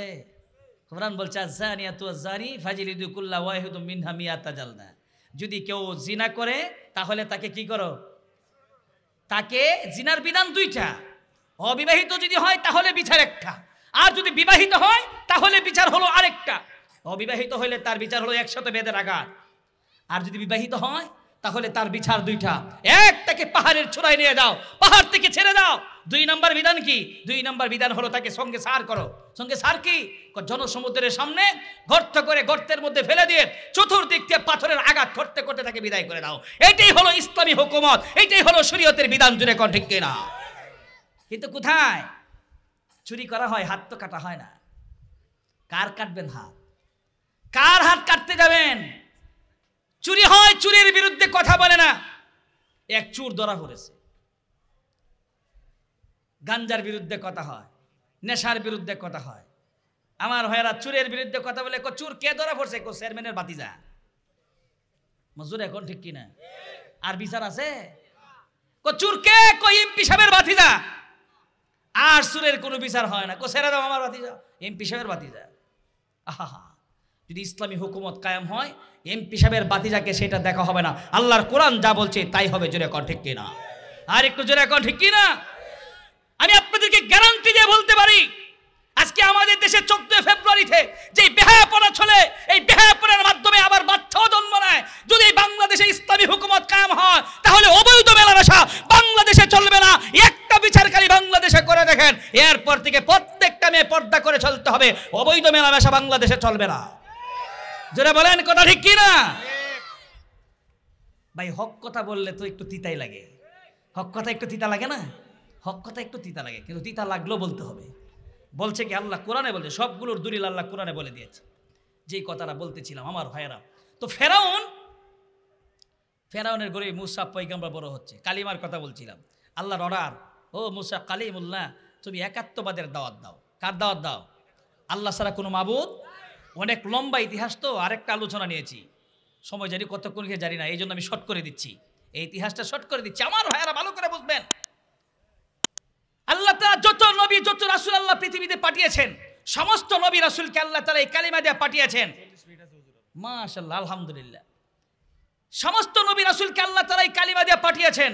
নবী রাসূলদের যে কাজ ছিল, আমরা উম্মতে মুহাম্মদী হিসাবে আমাদেরও একই কাজ। জোরে কোন ঠিক কিনা? আমাদেরও একই কাজ, কালিমার দাওয়াত দেওয়া। এই কালিমার দাওয়াত দিতে গিয়ে অনেক বাধা আসবে, সেই বাধা অপেক্ষা করে আমাদেরকে দাওয়াত দিতে হবে। জোরে কোন ঠিক কিনা? মুসা পয়গম্বর দাওয়াত দেওয়া শুরু করলো, লা ইলাহা ইল্লাল্লাহ, আল্লাহ ছাড়া কোনো মাবুদ নাই। এখন মুসা পয়গম্বরের দাওয়াত মানুষগুলো গ্রহণ করছে। আমার নবী যখন কালিমার দাওয়াত দেয়, 40 বছর পর্যন্ত আমার নবীর পৃথিবীতে কোনো শত্রু নাই। এমনকি আবু জাহেলের কাছে নবীজি বলা, আপনি সুরের বিরুদ্ধে কথা বলবেন না, মদের বিরুদ্ধে কথা বলবেন না, দুর্নীতিবাজের বিরুদ্ধে কথা বলবেন না, চোর বাটপারের বিরুদ্ধে কথা বলবেন না, দেখবেন যে আপনার কোনো সমস্যা নাই। জোরে কোন কথা ঠিক কিনা? কোনো সমস্যা নাই। কিন্তু যখনই আপনি হক কথা বলবেন তখন আপনার সমস্যা আছে কিনা নাই? আর একটু জোরে এখন আছে কিনা নাই? কিন্তু যারা প্রকৃত ইমানদার, যারা প্রকৃত মুমিন, যাদেরকে আল্লাহ এই ক্ষমতা দিয়েছে, এই সুযোগ দিয়েছে যে চেয়ারের মধ্যে বসে হক কথা বলবা, মিম্বরের মধ্যে বসে হক কথা বলবে, তখন তারা কিন্তু ফাঁসিকে ভয় পায় না, তারা জেলকে ভয় পায় না। জোরে কোন ঠিক কি না? বাংলাদেশের কিছু কিছু মিম্বার দুর্বল হয়ে গেছে, বাস্তব কথা বলছি। ওই যে লা ইলাহা ইল্লাল্লাহর এক কালিমা রুজি রোজগার, আরেক কালিমায় ফাঁসি। কিছু কিছু মিম্বার আজকে দুর্বল হয়ে গেছে, যেই মিম্বারগুলো আজকে কমিটির পূজা করে। জোরে কোন ঠিক কি না? আর একটু জোরে কোন ঠিক কি না? যদি বাংলাদেশের প্রতিটা মিম্বার যদি হক কথা বলতো যে আমার ফাঁসির কাস্টে ঝুললে আমি ঝুলবো, প্রতিটা মিম্বারের মধ্যে যদি তুই চুরির বিরুদ্ধে কথা হতো, দুর্নীতির বিরুদ্ধে কথা হতো, সন্ত্রাসের বিরুদ্ধে কথা হতো, চুরের বিরুদ্ধে কথা হতো, তাহলে কাকে রাখবা কাকে ছাড়বা? জোরে কোন ঠিক কি না? ওই যে আমরা একজন চিন্তা করি রুজি রোজগারের, যে আমি থাকি অসুবিধা নেই, আমার যদি চাকরিটা চলে যায় তাহলে আমি খাবো কিভাবে? রিজিকের মালিক কে? আর একটু জোরে বলেন কে? আরে তুমি আল্লাহর উপর ইয়াকিন করো, আল্লাহর উপর ভরসা করো। তোমার রিজিক তো আল্লাহ রেখে দিয়েছে, তোমার রিজিক আল্লাহ কোথায় রেখে দিয়েছে তুমি জানো না। সুবহানাল্লাহ কও। তো মুসা পয়গম্বর কালিমার দাওয়াত দেওয়া শুরু করলেন। কিছু মানুষ মুসা পয়গম্বরের কালিমার দাওয়াত গ্রহণ করলেন। ফেরাউন তো চিন্তা করছে, হারে এই তো সেই লোক আমার গরিব বড় হলো, আর আজকে আমার বিরুদ্ধে চলে গেল, আমার বাপদাদার ধর্ম চাইরা মানুষগুলো আজকে আমাকে চাইরা, আমাকে মানে না, মুসা পয়গম্বর আল্লাহর প্রতি মানে। সুবহানাল্লাহ কর না? আর একটু জোরে কোন সুবহানাল্লাহ। আমার নবী 40 বছর পর্যন্ত কোনো সূত্র নাই। যখন নবী বললেন, আল্লাহ ঘোষণা করলেন, ওগো নবীজি আপনার বাপ দাদা যারা আছে, আপনার যারা আত্মীয় স্বজন আছে, সবাই তো আপনাকে খুব ভালোবাসে, আপনার নাম দিয়েছে আল্লাহ আমিন, আপনি খুব বিশ্বস্তবাদী। নবী গো আপনি কালিমার দাওয়াত দেন, লা ইলাহা ইল্লাল্লাহ কালিমার দাওয়াত দেন। আল্লাহর পক্ষ থেকে যখন ঘোষণা হলো কালিমার দাওয়াত দেন, নবীজি 40 বছর পরে কালিমার দাওয়াত দেওয়া শুরু করলো। এখন যেই চাচারা আলামিন উপাধি দিয়েছে তারা কি হয়ে গেল? খারাপ না খালি তারা নবীজি শত্রু হয়ে গেছে। শত্রু হয় নাই, তারা আমার নবীকে মক্কা ছেড়ে মদিনায় পাঠিয়ে দিয়েছে। মক্কা তো রসুলকে থাকতে দেয় নাই, মদিনায় চলে গেছে, সেই জায়গায় পর্যন্ত নবীজিকে থাকতে দিবে না। আল্লাহ নবীকে মদিনা থেকে বিদায় করে সেন। কোন জালেম শাসক যখন ক্ষমতায় থাকে, আর যারা একাত্মবাদের দাওয়াত দিবে, তাওহীদের পক্ষে কথা বলবে, আমার নবীর পক্ষে কথা বলবে, যারা দ্বীনের দাওয়াত দিবে, যারা চুরির বিরুদ্ধে, দুর্নীতির বিরুদ্ধে, বাটপারের বিরুদ্ধে, চিটারের বিরুদ্ধে, গাঞ্জার বিরুদ্ধে, জিনার বিরুদ্ধে কথা বলবে, তখন তাদের আর এই দেশে জায়গা নাই, চলে যাও মালয়েশিয়া। জোরে এখন ঠিক কি না? আর যদি থাকতে চাও তাহলে আমরা যেইভাবে বলি সেইভাবে চলো। এই নীতিগুলো কার ছিল? ফেরাউনের। জোরে এখন ঠিক কি না? ফেরাউন বলেছিল, আমি হলাম পৃথিবীর খোদা, আমাকে যারা মানবে না পৃথিবীতে থাকার কোনো অধিকার নাই। এই জন্য সব মহিলাগুলো মেরে ফেললেন। শুধু তাই না, মুসা পয়গম্বরকে এখন হত্যা করবি। আল্লাহ বলে, ফেরাউন আমি মুসা পয়গম্বরকে পাঠিয়েছি তোর পতন ঘটানোর জন্য। তোর আগে আমি আল্লাহ অনেক জালেম পৃথিবীতে ছিল, এদেরকে ধ্বংস করে দিয়েছি। এ ফেরাউন আমি আল্লাহ তোমাকে ধ্বংস করার জন্য আমি একটা সাগর রেখেছি, ওই সাগরে তোমারে পাঠাবো, আর তুমি সাগরের মধ্যেই তোমার পতন ঘটবে। আর একটু জোরে এখন সুবহানাল্লাহ। ফেরাউন দাওয়া করে শর্ট করছি, ফেরাউন দাওয়া করেছে মুসা পয়গম্বরকে দাওয়া করেছে পৃথিবীর বুক থেকে বিদায় করে দিবে। আমার নবীকে যেমন ভাবে দাওয়া করেছিল কাফেরেরা, মুসা পয়গম্বরকে দাওয়া করেছে। মুসা পয়গম্বর যেই সাগরে বাইসা এসেছিলেন, আবার সামনে সেই সাগর পড়ল। আল্লাহ রব্বুল আলামিনের কাছে সাহায্য চাইলেন, আল্লাহ সামনে সাগর পড়েছে, পিছনে ফেরাউন, আমি এখন কোথায় যাব? আল্লাহ রব্বুল আলামিন বললেন, ও মুসা কালিমুল্লাহ আমার দোস্ত, তোমার হাতের মধ্যে কি? আল্লাহ আমার হাতের মধ্যে লাঠি, তো এই হাঁটি দ্বারা সাগরের মধ্যে আঘাত করো, বাকিটা আমি আল্লাহ করে দিব। আর একটু জোরে কন্যা সুবহানাল্লাহ। এই লাঠি দ্বারা আঘাত করলেন সাগরের মধ্যে। ইতিহাস বলছে একটা নয়, দুইটা নয়, একাধিক রাস্তা আল্লাহ করে দিলেন। রাস্তাগুলো আল্লাহ সাগরের মধ্যখানে করে দিলেন। মুসা কালিমুল্লাহ, মুসা পয়গম্বর সাগরের মধ্যে খান দিয়ে, এই রাস্তা দিয়ে সাগরের মধ্যে খান দিয়ে চলে গেলেন। এরই মধ্যে পারে এসে উপস্থিত হলো ফেরাউন। সুরের মন, আরেকটু জোরে, সুরের মন। চোর চিন্তা করলো, ফেরাউন চিন্তা করলো ঘটনাটা কি? এই সাগরের মধ্যখানে তো কোনো রাস্তা ছিল না, এই রাস্তা কেমনে হলো? এখন তো ফেরাউন আর এই রাস্তার মধ্যে নামতে চায় না, কারণ এই রাস্তা তো সাগরের মধ্যে ছিল না। এই রাস্তার মধ্যে ফেরাউন নামতে চায় না। আল্লাহ বলে, ফেরাউন রে তুই নামতে না, আমি আল্লাহ তোকে নামাবো, এই জায়গার মধ্যেই তোর পতনটা রাখছি। জিরে কন্যা সুবহানাল্লাহ। ভাইয়ের আমার ইতিহাস বলছে, মুসা পয়গম্বর রাস্তা দিয়ে চলে গেলেন, পার হয়ে গেলেন। ফেরাউন যখন আসলেন, ফেরাউন নামে না। এই পৃথিবীর বুকে আল্লাহ তাআলা যত প্রাণী আল্লাহ সৃষ্টি করেছে, মানুষ সবগুলো আল্লাহ জোড়া জোড়া সৃষ্টি করেছে। জোরে কোন ঠিক কি না? গরুর মধ্যে জোড়া আছে, বকরির মধ্যে জোড়া আছে, হাঁসের মধ্যে জোড়া আছে, মুরগির মধ্যে জোড়া আছে, মানুষের মধ্যে জোড়া আছে। আল্লাহর কোরআন বলছে, ইয়া আইয়ুহান নাসু ইত্তাকু রাব্বাকুমুল্লাযী খালাকাকুম মিন নাফসিন ওয়াহিদাতিন ওয়া খালাকা মিনহা যাওজাহা ওয়া বাসসা মিনহুমা রিজালান কাসীরান ওয়া নিসা।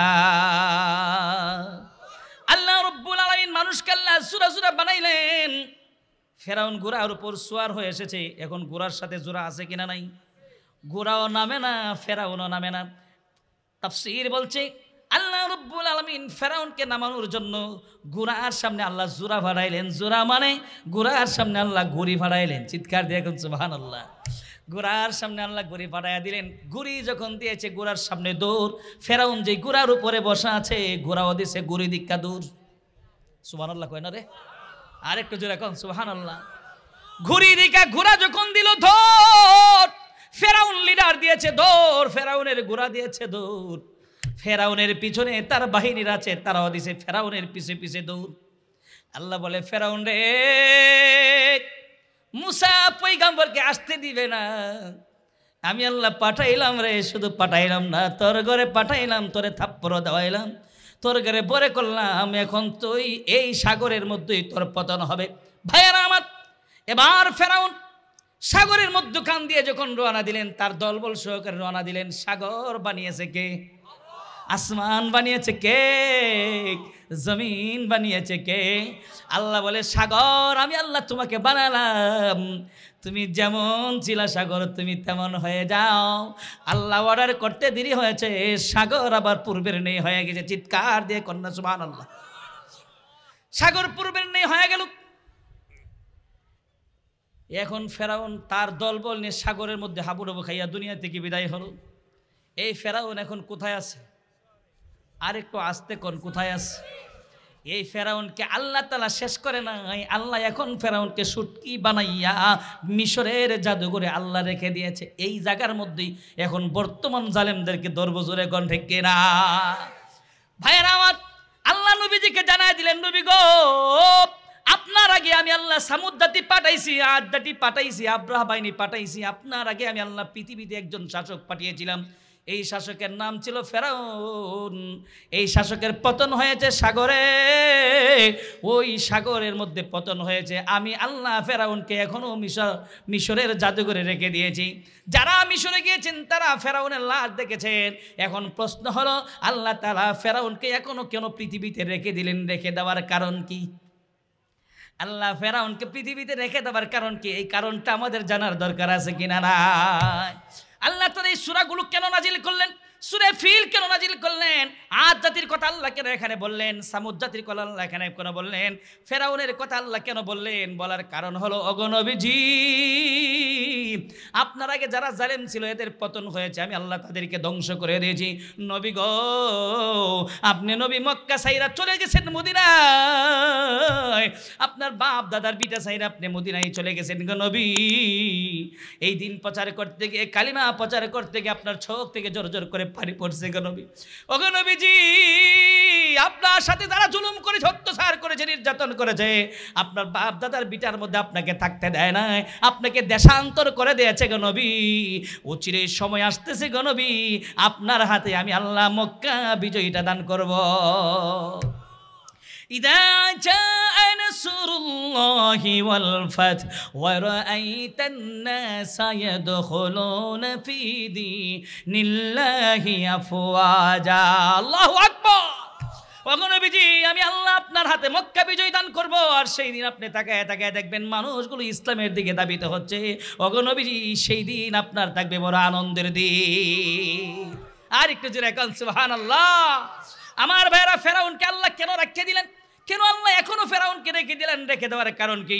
বর্তমান জমানায় যত জালেম আসবে, ওগো নবীজি, আপনি চলে আসার পরে অনেক জালেম পৃথিবীতে আসবে, যারা মুসলমানদের উপর অত্যাচার করবে, জুলুম করবে, নির্যাতন করবে, যারা হক কথা বলবে তাদের উপর অত্যাচার জুলুম করবে, নির্যাতন করবে, এমনকি ফাঁসির কাস্টে ঝুলাবে। এদের কোনো দোষ নাই, কোনো দোষ নাই, এদেরকে মিথ্যা অপবাদ দিয়ে ফাঁসির কাস্টে ঝুলাবে গো নবী। এরা কোনো দোষ করে না, এরা কোনো দোষ করে না, একটাই দোষ তাদের, এরা কেন তাওহীদের দাওয়াত দেয়, এরা কেন নবীর পক্ষে কথা বলে, এরা কেন চুরের বিরুদ্ধে কথা বলে, দুর্নীতির বিরুদ্ধে কথা বলে, এই জন্য এরা সহ্য করতে পারে না। মিষ্টি মিষ্টি কথা বলবে যারা, জমিনের নিচের কথা বলবে যারা, এদের কোনো সূত্র নাই, জোরে কোন ঠিক কিনা? আর যারা জমিনের বিরুদ্ধে যারা অপরাধ করে, এদের বিরুদ্ধে কথা বলবে যারা, এদের সূত্রের অভাব নাই। ওগো নবীজি, আপনি চলে আসার পরে এই কালিমার দাওয়াত দিবে একটা দল, এক দল থাকবে দাওয়াত ও তাবলীগ নিয়ে দাওয়াত দিবে, আরেক দল সিয়াসত নিয়ে থাকবে, এরা ইসলামী হুকুমত কায়েম করতে চাইবে, এরা পার্লামেন্টে গিয়ে নামাজের বিধান চালু করতে চাইবে, চোরের বিধান চালু করতে চাইবে, জিনার বিধান চালু করতে চাইবে। যারা মিষ্টি মিষ্টি কথা বলে, এদের উপরও মাঝে মাঝে বিপদ আসবে। আর যারা ইসলামী হুকুমত কায়েম করার জন্য যারা রাস্তায় নামবে গো নবী, জালেমরা এদেরকে সহ্য করতে পারবে না, হয়তো এদেরকে ফাঁসির কাস্টে ঝুলাবে, নয়তো এদেরকে দেশান্তর করে দিবে। জুড়ে বলেন কথা ঠিক কি না? আর একটু জোরে এখন ঠিক কি না? এ ভাইয়েরা, বাবারা আমার, এখন আসেন আল্লাহ নবীজিকে জানাইতে। ওগো নবীজি, আপনি চলে আসার পরে এমন কিছু জালেম থাকবে যে জালেমরা বাইতুল মুকাদ্দাস দখল করতে চাইবে, মুসলমানদেরকে অযথা অনর্থক মসজিদ ভেঙে দিবে, মাদ্রাসা ভেঙে দিবে, স্কুল ভেঙে দিবে, কলেজ ভেঙে দিবে, নিরপরাধ ছোট ছোট বাচ্চাদেরকে হত্যা করবে, মহিলাদেরকে হত্যা করবে, মেয়েদেরকে হত্যা করবে, এমনকি এমন জুলুম চালাবে, জুলুমের কারণে এরা ঘরও থাকবে না, ঘর ভেঙে দিবে, ঘরের মধ্যে থাকার মতো কোনো জায়গা পাবে না, এমন জুলুম করবে, এরা রাস্তার মধ্যে তাবু গাইরা থাকবে। আজকে সেম ঘটনা হচ্ছে দুনিয়াতে। আমার নবী যেমনভাবে মক্কা ছেড়ে মদিনায় চলে এসেছিলেন, তাবু সেই তায়েফের ময়দানে গিয়েছিলেন। আজকে নেতানিয়াহু, এই ইহুদি বংশের রাজা, আজকের যে আলোচনা নিয়েছিলাম সূরা আব্রাহা বাহিনী, এই আব্রাহা বাহিনী বাদশাহ জু নামাজও ছিল ইয়ামেন বংশের রাজা, জুড়ে কোন ঠিক কিনা? এই রাজাও ছিল ইহুদি বংশের রাজা। বর্তমান জমানার নেতানিয়াহু সেও ইহুদি বংশের রাজা। এই ইহুদিদের লিডার চায় এই ফিলিস্তিন দখল করতে চায়, বাইতুল মুকাদ্দাস দখল করতে চায়। আসলে এরা কিছুই না, এরা মুসলমানদেরকে হত্যা করতে চায়। কিন্তু আল্লাহ নবীর একটা ভবিষ্যৎবাণী আপনাদেরকে আমি জানিয়ে দেওয়া যায়। আল্লাহ নবীর ভবিষ্যৎবাণী হলো, আল্লাহ নবী বলে গেছেন, ফিলিস্তিনের মাটির মধ্যে আল্লাহ তাআলা কিয়ামতের আগ পর্যন্ত এমন কিছু মুজাহিদ রাখবে, যেই মুজাহিদরা কিয়ামতের আগ পর্যন্ত যুদ্ধ করে যাবে। জোরে এখন ঠিক কিনা? এই ইহুদিদের চিন্তা চেতনা ছিল, এরা ওই তো সপ্তাহের লাগতে পারে, ফিলিস্তিন দখল করবে, বাইতুল মুকাদ্দাস হাতে নিয়ে যাবে। কিন্তু কি পেরেছে? কি বলেন, পেরেছে? কিন্তু বড় দুঃখ লাগে, কষ্ট লাগে, মুসলমান পৃথিবীতে নির্যাতিত, নিপীড়িত, অত্যাচারিত কেন? কেন আজকে ফিলিস্তিনের মুসলমান নির্যাতিত, নিপীড়িত? কেন আজকে ভারতের মুসলমান নির্যাতিত, নিপীড়িত? কেন এবার কারখানের মুসলমান নির্যাতিত, নিপীড়িত? আমি যত গবেষণা করে দেখেছি, আমার গবেষণা করে আমি দেখলাম আজকে মুসলমানদের লিডারদের মধ্যে ঐক্য নাই। যারা কোন ঠিক কিনা?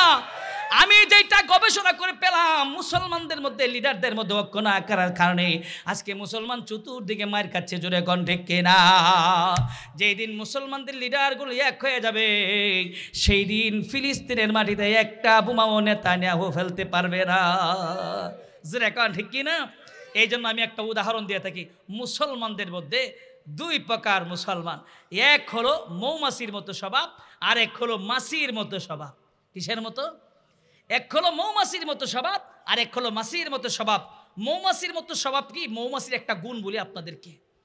মৌমাছির একটা গুণ হলো, মৌমাছিদের মধ্যে একটা লিডার আছে, এর নাম হলো মৌরানী। কি নাম? মৌরানী। মৌমাছিরা বলে কি জানেন? আমাদের মৌরানী যেই দিকে আমরাও সব এই দিকে। জোরে এখন ঠিক কিনা? আমাদের মৌরানী যেই দিকে আমরা সব এই দিকে। আর মৌমাছিরা একসাথে গুনগুন করে শব্দ করে করে যায়।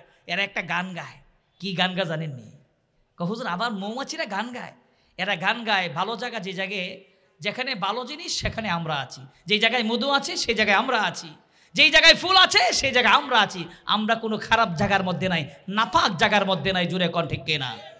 সেম মৌমাছির স্বভাব যে সমস্ত মুসলমানদের মধ্যে আছে, এরাই হলো প্রকৃত মুমিন, ইমানদার। জুড়ে কোন ঠিক কিনা? যেই দিন গোটা পৃথিবীর সমস্ত মুসলমান লিডারদের স্বভাব হবে মৌমাছির স্বভাব, সেই দিন গোটা পৃথিবীতে লা ইলাহা ইল্লাল্লাহর পতাকা উড়বে, গোটা পৃথিবীতে ইসলামী হুকুমত কায়েম হবে। জুড়ে কোন ঠিক কিনা? কারণ আমরা তো লিডারই মানতে পারি না, আমরা তো একজনকে মানতে পারি না। কে রে বড়? কই মুখে বড়? কে বড়? কই মুখ বড়? একজনকে মানো, তাকে মানো, যার নেতৃত্বে গোটা পৃথিবী চলবে। তাহলে দেখবেন এই কাফেররা, বেঈমানরা, ইহুদিরা কখনো মুসলমানদের উপর অত্যাচার করতে পারবে না। জোরে কথা ঠিক কিনা? পক্ষান্তরে কিছু মানুষের স্বভাব হলো মাসির স্বভাব। মাসি কি বলে জানেন? মাসি বলেন আমি বাথরুমেও আছি, আবার আমি মিষ্টির দোকানেও আছি। কিছু মানুষ সেম মাসির স্বভাব। কিছু মানুষ বলে কি জানেন? কিছু মানুষ বলে যে আমি মসজিদের সামনের কাতারে আছি, আমি জান্নাতের বাগানের সামনের কাতারে আছি, আবার আমি জালেমদের সাথে আছি, আমি আবার সুদের সাথে আছি, আমি আবার ঘুষের সাথে আছি, আমি আবার চুরির সাথে আছি, বাউল গানের মধ্যে আছি। এমন কিছু মানুষ আছে কিনা নাই?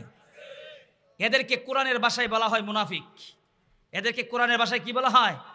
মুনাফিক। এই দিকেও আছে, সেই দিকেও আছে। আল্লাহর কোরআন বলছে যারা হবে মাসির স্বভাব এরা হবে মুনাফিক, আর যারা হবে মুনাফিক এদের সার্টিফিকেটটা কি?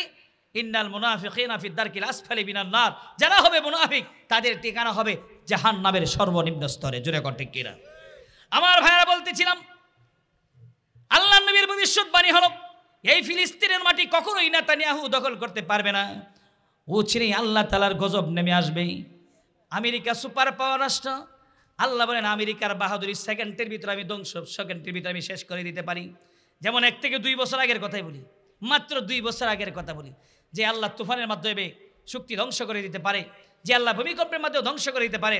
আল্লাহ বলেন আমার কাছে অনেক অস্ত্র আছে, আমি মাঝে মাঝে করোনা পাঠিয়ে থাকি। আল্লাহ পাঠাইছিল না করোনা? আল্লাহ করোনা পাঠিয়েছিল। কোথায় আমেরিকার বাহাদুরি? সেই আমেরিকার বাহাদুরি চলে গেছে, চীনের বাহাদুরি চলে গেছে, মুদির বাহাদুরি চলে গেছে। আল্লাহ বলে আমি জালেমদেরকে সুযোগ দেই, ছেড়ে দেয় না। আমি যখন ধরবো তখন আমি আল্লাহ ছাড়বো না। চিৎকার দেখুন সুবহান, আর একটু জোরে এখন সুবহানাল্লাহ। আমার ভাইয়েরা, আজকে মানবাধিকার লঙ্ঘন করা হয়। সেই মানবাধিকার লঙ্ঘন হয় ফিলিস্তিনের মধ্যে, সেই মানবাধিকার লঙ্ঘন হয় মুসলিম কান্ট্রিগুলোর মধ্যে। এরপরও জালেমরা জালেমদেরকে সাপোর্ট করে, মুসলমানদেরকে সাপোর্ট করে না। জোরে কোন ঠিক কিনা? আর একটু জোরে কোন ঠিক কিনা? এই জন্য আমার ভাইয়েরা, নেতানিয়াহু বলেন, বাইডেন বলেন, আর মুদি বলেন, সবগুলা হয়তো ইহুদি নয়তোবা মুশরিক। আল্লাহর কোরআন বলছে মুশরিকটা কোনোদিন মুসলমানের বন্ধু হতে পারে না, ইহুদিরা কোনোদিন মুসলমানের বন্ধু হতে পারে না। খ্রিস্টানরা 3 খোদা মানে, ইহুদিরা 2 খোদা মানে। আর খ্রিস্টান যারা আল্লাহর সাথে শিরিক করে এরা হাজার হাজার খোদা মানে। জোরে কোন ঠিক কিনা? এরা খোদা মানে হাজার হাজার, আর আমরা মুসলমান খোদা মানি কয়জন? কুল হুয়াল্লাহু আহাদ আল্লাহুস সামাদ লাম ইয়ালিদ ওয়া লাম ইউলাদ ওয়া লাম ইয়াকুল লাহু কুফুয়ান আহাদ। আমাদের আল্লাহ এক, আমাদের জীবন চলে গেল আল্লাহ এক, মরল আল্লাহ এক, বাঁচলো আল্লাহ এক। জোরে কোন ঠিক কিনা? আমার ভাইরা, তাহলে আসুন, এই মোদিরও পতন হবে, নেতানিয়াহুরও পতন হবে, বাইডেনেরও পতন হবে। যারাই পৃথিবীতে জুলুম করছে, অত্যাচার করছে, সকল জালেমদেরই একদিন পতন হবে। জোরে কোন ঠিক কিনা? আল্লাহ নবী বলেন কুল্লুকুম রাঈন ওয়া কুল্লুকুম মাসউলুন আন রাইয়াতিহি। একটা ফ্যামিলি মেম্বার, আল্লাহ তাআলা আপনাকে একটা ফ্যামিলির দায়িত্ব দিয়েছেন। এই ফ্যামিলি সম্পর্কে আল্লাহ আপনাকে জিজ্ঞাসা করবে। একটা কাউন্সিলর হয়েছে, একটা মেম্বার হয়েছে, এই মেম্বারকে আল্লাহ জিজ্ঞাসা করবে, আমি আল্লাহ তোমাকে একটা ওয়ার্ডের মেম্বার বানিয়েছিলাম, তুমি কি তোমার দায়িত্বটা ঠিকমতো পালন করেছো? আল্লাহ জিজ্ঞাসা করো, আমি তোমাকে চেয়ারম্যান বানিয়েছিলাম, আমি তোমাকে চেয়ারম্যানের দায়িত্ব দিয়েছিলাম, একটা ইউনিয়নের দায়িত্ব দিয়েছিলাম, তুমি কি তোমার দায়িত্বটা পালন করেছো? আল্লাহ জিজ্ঞাসা করবে, আমি তোমাকে এমপি বানিয়েছিলাম, তুমি কি তোমার দায়িত্বটা পালন করেছো? সেম। এটা তো যারা নির্বাচিত হয় তাদের কথা বললাম।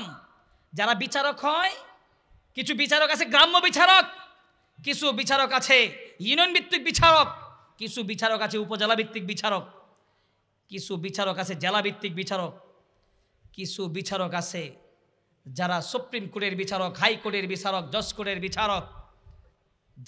যেই কোর্টের বিচারকই হোক না কেন, আল্লাহ রসুল বলছেন যে যেখানে সেখান থেকে তাকে প্রশ্ন করা হবে। আমি আল্লাহ তোমাকে হাইকোর্টের বিচারক বানিয়েছিলাম, সুপ্রিম কোর্টের বিচারক বানিয়েছিলাম, জজ কোর্টের বিচারক বানিয়েছিলাম, তুমি কি তোমার দায়িত্বটা ঠিকমতো পালন করেছি কিনা? যদি তুমি তোমার দায়িত্ব ঠিকমতো পালন না করে থাকো, তাহলে অবশ্যই অবশ্যই এই দুনিয়া ক্ষণস্থায়ী, আখেরাত চিরস্থায়ী। আল্লাহর কাঠগড়ায় প্রত্যেককেই জবাবদাহি করতে হবে। জোরে কোন ঠিক কিনা? আর একটু জোরে কোন ঠিক কিনা? এই জন্য আমরা যে যেখানে আছি সেখান থেকে আমাদেরকে আমাদের দায়িত্ব পালন করতে হবে। জোরে কোন ঠিক কিনা? আল্লাহ আমাদেরকে বুঝদান করে। জোরে কোন আমিন। আমার ভাইয়েরা, বলতেছিলাম সূরা ফিলের আলোচনার পরে সূরাতুন নূহ থেকে 3টা আয়াত পড়েছিলাম। তিনটা আয়াতের উপরে একটা সবক দিয়ে যাব, 5টা পুরস্কার দিয়ে যাব। আল্লাহ রব্বুল আলামিন বলেন ফাকুল তুস্তাগফিরু রাব্বাকুম ইন্নাহু কানা গফফারা ইরসিলিস সামাআ আলাইকুম মিদরারা ওয়া ইউমদিদকুম বিআমওয়ালিন ওয়া বানিন ويجعل لكم جنات ويجعل لكم أنهارا আল্লাহ রব্বুল আলামিন বলেন আমি তো আগেই তোমাদেরকে বলে দিয়েছি ফাকুল তুস্তাগফিরু রাব্বাকুম ইন্নাহু কানা গফফারা, তোমরা তোমাদের জীবনের গুনাহের জন্য অনুতপ্ত হইয়া তওবা করো, আল্লাহর কাছে ক্ষমা চাও, ইস্তেগফার পড়ো, ঘুম থেকে ওঠার পরে ইস্তেগফার দিয়ে জিন্দেগিটা শুরু করো, আবার যখন ঘুমাইতে যাইবা ঘুমানোর সময় ইস্তেগফার দিয়ে জিন্দেগিটা ঘুমাইতে যাও। আল্লাহ বলেন এই আমলটা যদি তোমরা করো, এটা আল্লাহর কথা, এই আমলটা যদি তোমরা করো আমি আল্লাহ তোমাদেরকে 5টা পুরস্কার দিব। সুবহানাল্লাহ কন, আর একটু জোরে কোন সুবহানাল্লাহ।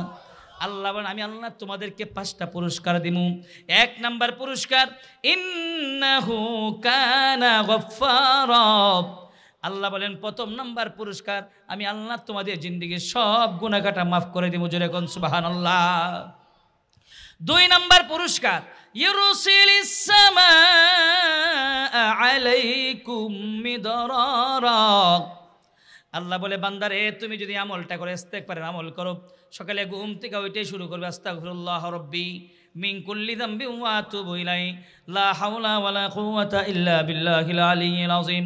আল্লাহ বলেন এই আমলটা যদি তোমরা করো 2 নাম্বার পুরস্কার আমি আল্লাহ তোমাদের যখন বৃষ্টির প্রয়োজন পড়বে আমি আল্লাহ আকাশ থেকে তোমাদের জন্য রহমতের বৃষ্টি বর্ষণ করব। আর একটু জোরে কোন সুবহানাল্লাহ। ইউরসিলিস সামাআ আলাইকুম মিদরারা, 3 নাম্বার পুরস্কার ওয়ায়ুমদিদকুম বিআমওয়াল, আল্লাহ বলে বান্দারে 3 নাম্বার পুরস্কার দিব আমি আল্লাহ তোমাকে। সেই পুরস্কারটা হলো তোমার মালের প্রয়োজন, তোমার টাকার প্রয়োজন, তোমার সম্পদের প্রয়োজন।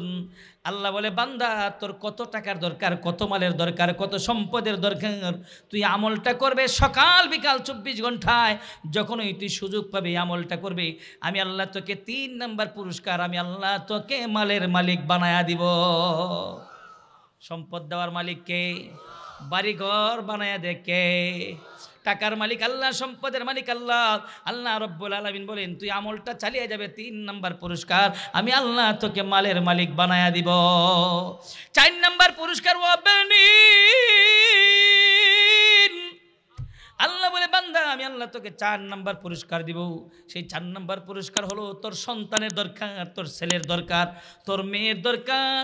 ছেলে চাইলে ছেলে দিমু, মেয়ে চাইলে মেয়ে দিমু, কারণ সন্তান তো আমি আল্লাহ দিয়ে থাকি। সাবধান সাবধান, সন্তানের জন্য কিন্তু কাহারো কাছে চাইবে না, কোনো বাবার দরবারে যাবে না, কোনো মাজারে গিয়ে চাইবে না, সন্তান আমি আল্লাহ দিয়ে থাকি। জোরে এখন ঠিক কিনা? সন্তান দিয়ে থাকে কে? আর একটু জোরে বলুন কে? কিন্তু কিছু মানুষ বড় বোকা মানুষ, এই মানুষগুলো মাজারে যায়, দরবারে গিয়ে দরবারে একজন আল্লাহর ওলি মনে করে একজন আল্লাহর ওলি আছে, ওই আল্লাহর ওলির কাছে গিয়ে চাই, ও আল্লাহর ওলি আল্লাহর কাছে বহুত চেয়েছি, হ্যাঁ 10 বছর 15 বছর যাবত আল্লাহকে বলতেছি আল্লাহ তো সন্তান দেয় না, তুমি একটা সন্তান দাও, ছেলে দাও মেয়ে দাও, একটা দিয়ে দাও। আর একটু জোরে কন্যা নাউজুবিল্লাহ। সন্তান দেওয়ার মালিক কে? কোনো বান্দা যখন আল্লাহকে ছাড়া কোনো বান্দার কাছে সাহায্য চায়, বান্দার কাছে সন্তান চায়, মাল চায়, তখন আল্লাহ ওই বান্দার প্রতি সবচেয়ে বেশি অসন্তুষ্ট হয়, কারণ সে আল্লাহর সাথে শিরিক করলো। আর যারা আল্লাহর সাথে শিরিক করে আল্লাহ তাদের গুনাহ মাফ করে। ইন্নাল্লাহা লা ইয়াগফিরু আইয়ুশরাকা বিহি ওয়া ইয়াগফিরু মা দুনা যালিকা লিমান ইয়াশা। যারা আল্লাহর সাথে শিরিক করে আল্লাহ এই গুনাহ মাফ করবে না। এই জন্য ভাইয়ার আমার আল্লাহ রাব্বুল আলামিন বলেন বান্দা তুই আমলটা করবে আমি আল্লাহ 4 নাম্বার পুরস্কার আমি আল্লাহ তোকে সন্তান দান করব। ছেলে চাইবে ছেলে দিব, মেয়ে চাইলে মেয়ে দিব। 5 নাম্বার পুরস্কার আল্লাহ বলেন ওয়ায়াজআল লাকুম জান্নাতি ওয়ায়াজআল লাকুম আনহারা। আল্লাহ বলেন বান্দা চারটা পুরস্কার তোকে আমি দুনিয়াতে দিলাম, একটা পুরস্কার আমি আল্লাহ আখিরাতের জন্য রাইখা দিলাম। সেই পুরস্কারটা হলো, বান্দারে দুনিয়ার জিন্দেগি ক্ষণস্থায়ী, আখিরাতের জিন্দেগি চিরস্থায়ী। আমি আল্লাহ তোর জন্য একটা জান্নাত বানিয়ে রেখেছি। তুই যদি এই আমলটা করিস তাহলে আমি আল্লাহ তোর জন্য এমন জান্নাত বানিয়ে রেখেছি, যেই জান্নাতের তলদেশ দিয়ে আমি আল্লাহ নহর প্রবাহিত করে রেখেছি। আর একটু জোরে কোন সুবহানাল্লাহ। সেই জান্নাতে যেতে চাই কি চায় না? আর একটু জোরে কোন যেতে চাই কি চায় না? আল্লাহ তুমি সকলকে কবুল করো, জোরে কোন আমিন। সেই জান্নাতে যদি আমরা যেতে চাই, সকালবেলা ঘুম থেকে ওঠার পরে নামাজ পড়ার পরে আমলটা করবে, আস্তাগফিরুল্লাহ রাব্বি মিন কুল্লি যামবি ওয়া আতুবু ইলাইহি লা হাওলা ওয়ালা কুওয়াতা ইল্লা বিল্লাহিল আলিয়্যিল আযীম। তাহলে আল্লাহ আমাদেরকে একটা জান্নাত বানিয়ে দিবেন। জান্নাতের তলদেশ দিয়ে আল্লাহ নহর প্রবাহিত করে রেখেছেন। আল্লাহ যে জান্নাতটা বানিয়েছেন, কি দিয়ে বানিয়েছেন জানেন? আমরা এই যে বিল্ডিং করেছি, এই বিল্ডিং করতে গিয়ে সিমেন্ট লেগেছে, বালু লেগেছে, হ্যাঁ, তারপরে কি লেগেছে? ইট লেগেছে, তাই না? আর আল্লাহ তাআলা আমাদের জন্য এমন জান্নাত বানিয়ে রেখেছেন, যে জান্নাত আল্লাহ বানিয়েছেন স্বর্ণ দিয়ে, রূপা দিয়ে, হীরা দিয়ে, মুক্তা দিয়ে, মেশকাম্বর দিয়ে। সুবহানাল্লাহ কর। এমন জান্নাত আল্লাহ আমাদের জন্য বানিয়ে দিয়েছেন। আল্লাহ বলে, বান্দারে শুধু জান্নাত বানাইলাম না, জান্নাতের তলদেশ দিয়ে নহর প্রবাহিত করে রেখেছি। এমন নহর প্রবাহিত করেছি, যেই নহর হবে মধুর নহর, যেই নহর হবে দুধের নহর। মধু এটা 2 নম্বর মধু হবে না। আমাদের দেশে অনেক মানুষ মধু বিক্রি করে, মধু বিক্রি করতে এসে বলে মধু একদম খাঁটি মধু। দাম কত? 200 টাকা কেজি। খাঁটি মধু কয়শো টাকা কেজি? খাঁটি মধু নাকি 200 টাকা? চিন্তা করছেন বিষয়? দুধ কি খাঁটি দুধ? কেমন দুধ? 1 কেজি দুধের মধ্যে আরো 1 কেজি পানি, খুব খাঁটি দুধ। আল্লাহ রাব্বুল আলামিন বলেন, বান্দা তোর জন্য আমি আল্লাহ এমন জান্নাত রেখে দিয়েছি, যে জান্নাতের তলদেশ দিয়ে আমি খাঁটি মধু তোর জন্য রেখে দিয়েছি, খাঁটি দুধ তোর জন্য রেখে দিয়েছি, খাঁটি শরাব আমি আল্লাহ তোর জন্য রেখে দিয়েছি। এমন একটা জান্নাত আমি আল্লাহ তোমার জন্য রেখে দিয়েছি। আমল শুধু করবা মাত্র একটা। সুবহানাল্লাহ কর। কয়টা? আরেকটু জোরে এখন, কয়টা? শুধুমাত্র একটা আমল। সেই আমলটা হলো আস্তাগফিরুল্লাহ রাব্বি মিন কুল্লি যামবি ওয়া আতুবু ইলাইহি লা হাওলা ওয়ালা কুওয়াতা ইল্লা বিল্লাহিল আলিয়্যিল আযীম। আমার ভাইয়েরা, আল্লাহর নবী বলেন, যদি কি আমলটা করে আল্লাহ তার মনের আশা পূরণ করে দিবেন। সুবহানাল্লাহ। আল্লাহ মনের আশা পূরণ করে দিবেন। এখন অনেক যুবক আছে, অনেক যুবকের আশা হলো, আমি যদি আমেরিকা যেতে পারতাম, আমি যদি ইউরোপে যেতে পারতাম, আমি যদি সৌদি আরব যেতে পারতাম, মালয়েশিয়া যেতে পারতাম। অনেক যুবকের অনেক আশা, অনেক মুরব্বীদের আশা, আমার তো বয়স শেষ, আর শেষ সময় আমি ইমানের সাথে মৃত্যুবরণ করতে পারলে হইল। আল্লাহ বলেন, তুমি যদি আমলটা করো আল্লাহ তোমাকে ইমানের সাথে মৃত্যু দান করবে। তুমি যদি আমলটা করো আল্লাহ তোমার মনের আশা পূরণ করবে। কোন দেশে যাবা সেই দেশে আল্লাহ তোমাকে নিয়ে যাবে। চিৎকার দেখুন সুবহানাল্লাহ। আর একটু জোরে এখন সুবহানাল্লাহ। শুধু একটা এক্সাম্পল দিই। মাযহাব কয়টা বলুন তো দেখি? মাযহাব কয়টা? 4টা। হানাফি, শাফিঈ, মালিকি, হাম্বলি। আমরা যে মাযহাবের অনুসারী হই না কেন, কাউকে কি ছোট করে দেখতে পারবেন? কি বলেন? হানাফি মাযহাবের লোক যারা, হানাফি মাযহাব, শাফি মাযহাব, মালিকি, হাম্বলি, কোনো মাযহাবকে ছোট করে দেখতে পারবেন? কোনো মাযহাবকে ছোট করে দেখার নাই। আমার ভাইয়েরা, ইমাম আহমদ ইবনে হাম্বল এত বড় ইমাম, ওনার সময়ে উনি একটু সফরে এসেছেন। সফরে এসেছেন, এক মসজিদের ভিতরে ঢুকেছেন নামাজ পড়ার জন্য। সহিহ রাওয়ায়াত বলছি, নামাজ পড়ার জন্য বলেছেন। যাকে যে চিনে না তার মূল্যায়ন নেই। যাকে যে চিনে না মূল্যায়ন আছে। একজন এমপি সাহেব এখানে আসলো, আমি তাকে চিনি না, তাকে মূল্যায়ন করবে কেউ? চেয়ারম্যান আসলো, তাকে আমি চিনি না, মূল্যায়ন করবে কেউ? সেম কথার কথা। আমাদের কামালউদ্দিন জাবরি সাহেব এলাকায় আসলো, ওনাকে চিনে না মানুষ, ওনাকে মূল্যায়ন করবে? আর যে ওনাকে যদি চিনে তাহলে ঠিক মতো মূল্যায়ন করবে। সেম আমাদের আজকে যে সভাপতি সাহেব ডক্টর হিফজুর রহমান সাহেব, ওনাকে আমরা অত্যন্ত মূল্যায়ন করি, অত্যন্ত সম্মান করি। সর্বোচ্চ ব্যক্তি উনি আমাদের, আমার মাথার তাজ। ওনাকে আমরা সভাপতি বানিয়েছি। সভাপতি তো মাহফিলের সভাপতি এমন ব্যক্তি হয়, যারা বয়ান করে তাদেরকে ভুল ধরার যোগ্যতা রাখে যিনি, এমন লোককে সভাপতি বানাইতে হয়। জোরে কথা ঠিক না? কিন্তু সবচেয়ে বড় ভুল করে অনেক জায়গায় যায়। যেমন গতকালকের একটা কথা বলি। গতকালকে এক জায়গায় মাহফিল করি, জায়গার নাম হলো মাগুরা। মাগুরা প্রোগ্রাম করেছি, সেখানে আমার পরের বক্তা হলো দিনের বেলা প্রোগ্রাম, বাদ-জোহর বয়ান করেছি আমি। তো আমি প্রায় 1.5-2 ঘন্টা বয়ান করেছি। আমার সাথে বক্তা হলো, আপনারা চিনবেন, কুয়াকাটার হুজুর। চিনেননি? কি নাম? এই নামটা তো কুয়াকাটার হুজুর বললে তো সবাই চিনি। হাফিজুর রহমান সিদ্দিকী শেখ আমার সাথে। তো উনি প্রধান অতিথি, আমি আজকের মতো, আজকে যে বাসার সাহেব প্রধান আলোচক, আমি বিশেষ আলোচক, ওখানেও আমি বিশেষ আলোচক, উনি প্রধান আলোচক। গতকালকের বিষয়ে বলছি। গিয়া দেখি ওখানে সভাপতি একজন সাধারণ মানুষ। একজন সাধারণ মানুষ, উনি এই যে জায়গা কিনে আবার উনি এই জায়গাগুলো প্লাট বানিয়ে বানিয়ে বিক্রি করে, জায়গার ব্যবসা করে, প্লাট বিক্রি করে ওনাকে টাকার কার্ডে সভাপতি বানায় দিচ্ছে। আমি এই কথাগুলো কেন বলি, প্রায় মাহফিলের মধ্যে গিয়ে দিই বাংলাদেশে, এমন লোককে সভাপতি বানিয়ে দিয়েছে যেই লোকটা যিনি বয়ান করতেছেন উনি কি বয়ান করতেছে কিছুই বুঝবে না, এমন লোককে সভাপতি বানিয়ে দেওয়া হয়। একটা প্রতিষ্ঠান এখানে আমরা পাইছি, আমরা অত্যন্ত শ্রদ্ধাভাজন ব্যক্তি ডক্টর হিফজুর রহমান সাহেব হুজুরের কথা আমি আসার পরে শুনেছি, আমাদের আস্থাভাজন ব্যক্তি। তো এখন যদি উনি যদি এক জায়গায় প্রোগ্রামে গেলেন, ওনাকে কেউ চিনে না, তাহলে ওনাকে মূল্যায়ন করবে। সেম আমি এই জায়গায় আসলাম, আজকে মাহফিলে এসেছি বিদা আমাকে চিনেন, মূল্যায়ন হয়েছে। আমি যদি এখান থেকে চলে যাই আমাকে চিনে না, কে মূল্যায়ন করবে? ইমাম আহমদ ইবনে হাম্বল এক জায়গায় আসলেন, নামাজ পড়লেন, সফরে এসেছেন, মসজিদে নামাজ পড়েছেন, মসজিদের মুয়াজ্জিন তাকে চিনে না, মুয়াজ্জিন তাকে চিনে না। রাত্রেবেলা উনি মুসাফির হবেন, বললো যে আমাকে একটু জায়গা দেওয়া যায়, আমি মসজিদে একটু রেস্ট নিতে পারবো, রাত্রে থাকতে পারবো। বলে যে আমার মসজিদে জায়গা নেই, মুয়াজ্জিন জায়গা দিল না। উনি বারান্দায় চলে গেলেন, বারান্দায় থেকে বের করে দিলেন। ঈদগার মাঠে চলে গেলেন, ঈদগাহ মাঠ থেকেও বের করে দিলেন। তো উনি চিন্তা করতেছেন আমাকে তো এলাকার মানুষ চিনে না, আমাকে জায়গাও দিবে না। এমন ঘটনা তো আমাদের জীবনে ঘটে থাকে, ঘটে না? অনেক ঘটনা ঘটে থাকে। এখন তো মসজিদে মানুষ অপরিচিত জায়গায় দিবে না, কারণ যে অবস্থা বাংলাদেশ খুব ডিজিটাল হচ্ছে, চুরও ডিজিটাল হচ্ছে। মজুর এখন ঠিক কি না? চোর ডিজিটাল চোর না। আমি সব কিছু আপনাদেরকে খুলে বলতে পারবো না। কিছু সুর হলো রাতের সুর, কিছু সুর হলো দিনের সুর। মজুর এখন ঠিক কি না? কিছু সুর হলো রাত্রের সুর, কিছু হলো দিনের সুর। কিছু সুর রাত্রেবেলা চুরি করে, কিছু সুর দিনের বেলা চুরি করে, ডিজিটাল সুর। তো এখন ওনাকে তো কেউ চিনে না, মূল্যায়ন করবে কেমনে? তো উনি বের হওয়ার পরে বললো যে ভাই আমি কি রাত্রটা যাপন করে যান, আমি মুসাফির, এমন কোনো জায়গা আছে কি যে জায়গাটার মধ্যে আমি একটু আশ্রয় নিতে পারি? তো কিছু লোক বলে দিল এখান থেকে 1-1.5 কিলোমিটার দূরে একটা খেয়াঘাট আছে, সেই খেয়াঘাটের মধ্যে একটা হোটেল আছে, রাতটা সারা রাত খোলা থাকে, ওখানে গেলে আপনার একটু জায়গা হতে পারে। উনি চলে গেলেন সেই জায়গায়। যাওয়ার পরে ওখানে গিয়ে একটা হোটেলের মধ্যে এক যুবক রুটি বানাইতেছে। কি বানাইতেছে? এক যুবক, সুহিরাবাদ বলছি, রুটি বানাইতেছে। তো উনি যুবককে বললো বাবা আমি মুসাফির মানুষ, আমাকে কি রাত্রে একটু জায়গা দেওয়া যাবে? ঠিক আছে মুরব্বী, আপনাকে তো চিনি না, তো এই হোটেলের ভিতরে আমার একটা কামরা আছে, এই কামরার ভিতরে আপনি একটু রেস্ট নেন। যুবক ওনাকে একটু জায়গা দেখা দিলেন, ওনার কামরার ভিতরে ওনার যে হাতের সামানপত্র আছে সবগুলো রেখে আসলেন। রাইখা উনি আবার বাহিরে আসলেন। যুবক রুটি বানাইতেছে, তার কাছে এসে বসেছে। বসার পরে ইমাম আহমদ ইবনে হাম্বল উনি তাকায় দেখেন এই যুবক রুটি বানাইতেছে, কিন্তু যুবকের দুটো ঠোঁট নড়তেছে। ইমাম আহমদ ইবনে হাম্বল ডাক দেয়া বলেন, যুবক তুমি রুটি বানাইতেছো কিন্তু তোমার দুটো ঠোঁট কেন নড়তেছে? যুবক ডাক দিয়ে বলে, বাবাজি আমি আপনাকে চিনি না, আমি একটা সবক পেয়েছি যে নাকি ইস্তেগফারের আমল করবে আল্লাহ তার মনের আশা নাকি পূরণ করে দেয়। যেটা কর না সুবহানাল্লাহ, আল্লাহ নাকি তার মনের আশা পূরণ করে দেয়। ইমাম আহমদ ইবনে হাম্বল রাহমাতুল্লাহি আলাইহি উনি আবার ডাক দিয়ে বলেন, যুবক তোমার সব মনের আশা কি পূরণ হয়েছে?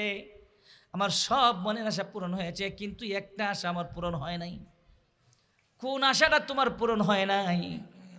যুবক এবার ডাক দেয়া বলেন, একটা আশা আমার পূরণ হয় নাই, সেই আশাটা হলো এই জমানার সবচেয়ে বড় ইমাম আহমদ ইবনে হাম্বল। আমার মনের মধ্যে বড় শোক, আমি যদি ইমাম আহমদ ইবনে হাম্বলকে একটু দেখতে পারতাম। চিৎকার দিয়ে কন্যা সুবহানাল্লাহ। আমি যদি ইমাম আহমদ ইবনে হাম্বলকে একটু দেখতে পারতাম। ইমাম আহমদ ইবনে হাম্বল আর চোখের মধ্যে পানি রাখতে পারলেন না, চোখ থেকে জোর জোর করে পানি পড়ছে। আকাশের দিকে তাকায় বলে, মালিক এখন বুঝতে পেরেছি কেন তুমি আমাকে এত দূরে পাঠাইলে। এই যুবক তার সব মনের আশা পূর্ণ হয়েছে, একটা আশা পূরণ হয় নাই, সে আশাটা হলো আমি ইমাম আহমদ ইবনে হাম্বলকে দেখতে পারে নাই। এই যুবকের আশাটা পূরণ করার জন্যই তুমি আমাকে এত দূরে পাঠিয়ে দিয়েছ। এ যুবক, তোমাদের যদি মনের কোনো আশা থাকে তাহলে তুমি আজকে থেকে আমলটার কোনোদিন ভুলবা না। এ মুরব্বীরা, বাবারা আমার, যাদের মনের মধ্যে কিছু আশা আছে, আমি আপনাদেরকে বলবো আজকের পর থেকে এই আমলটা আর ভুলবেন না। যদি আমলটা করেন তাহলে আল্লাহ আপনার মনের আশা পূরণ করে দেবে। জোরে কোন সুবহানাল্লাহ।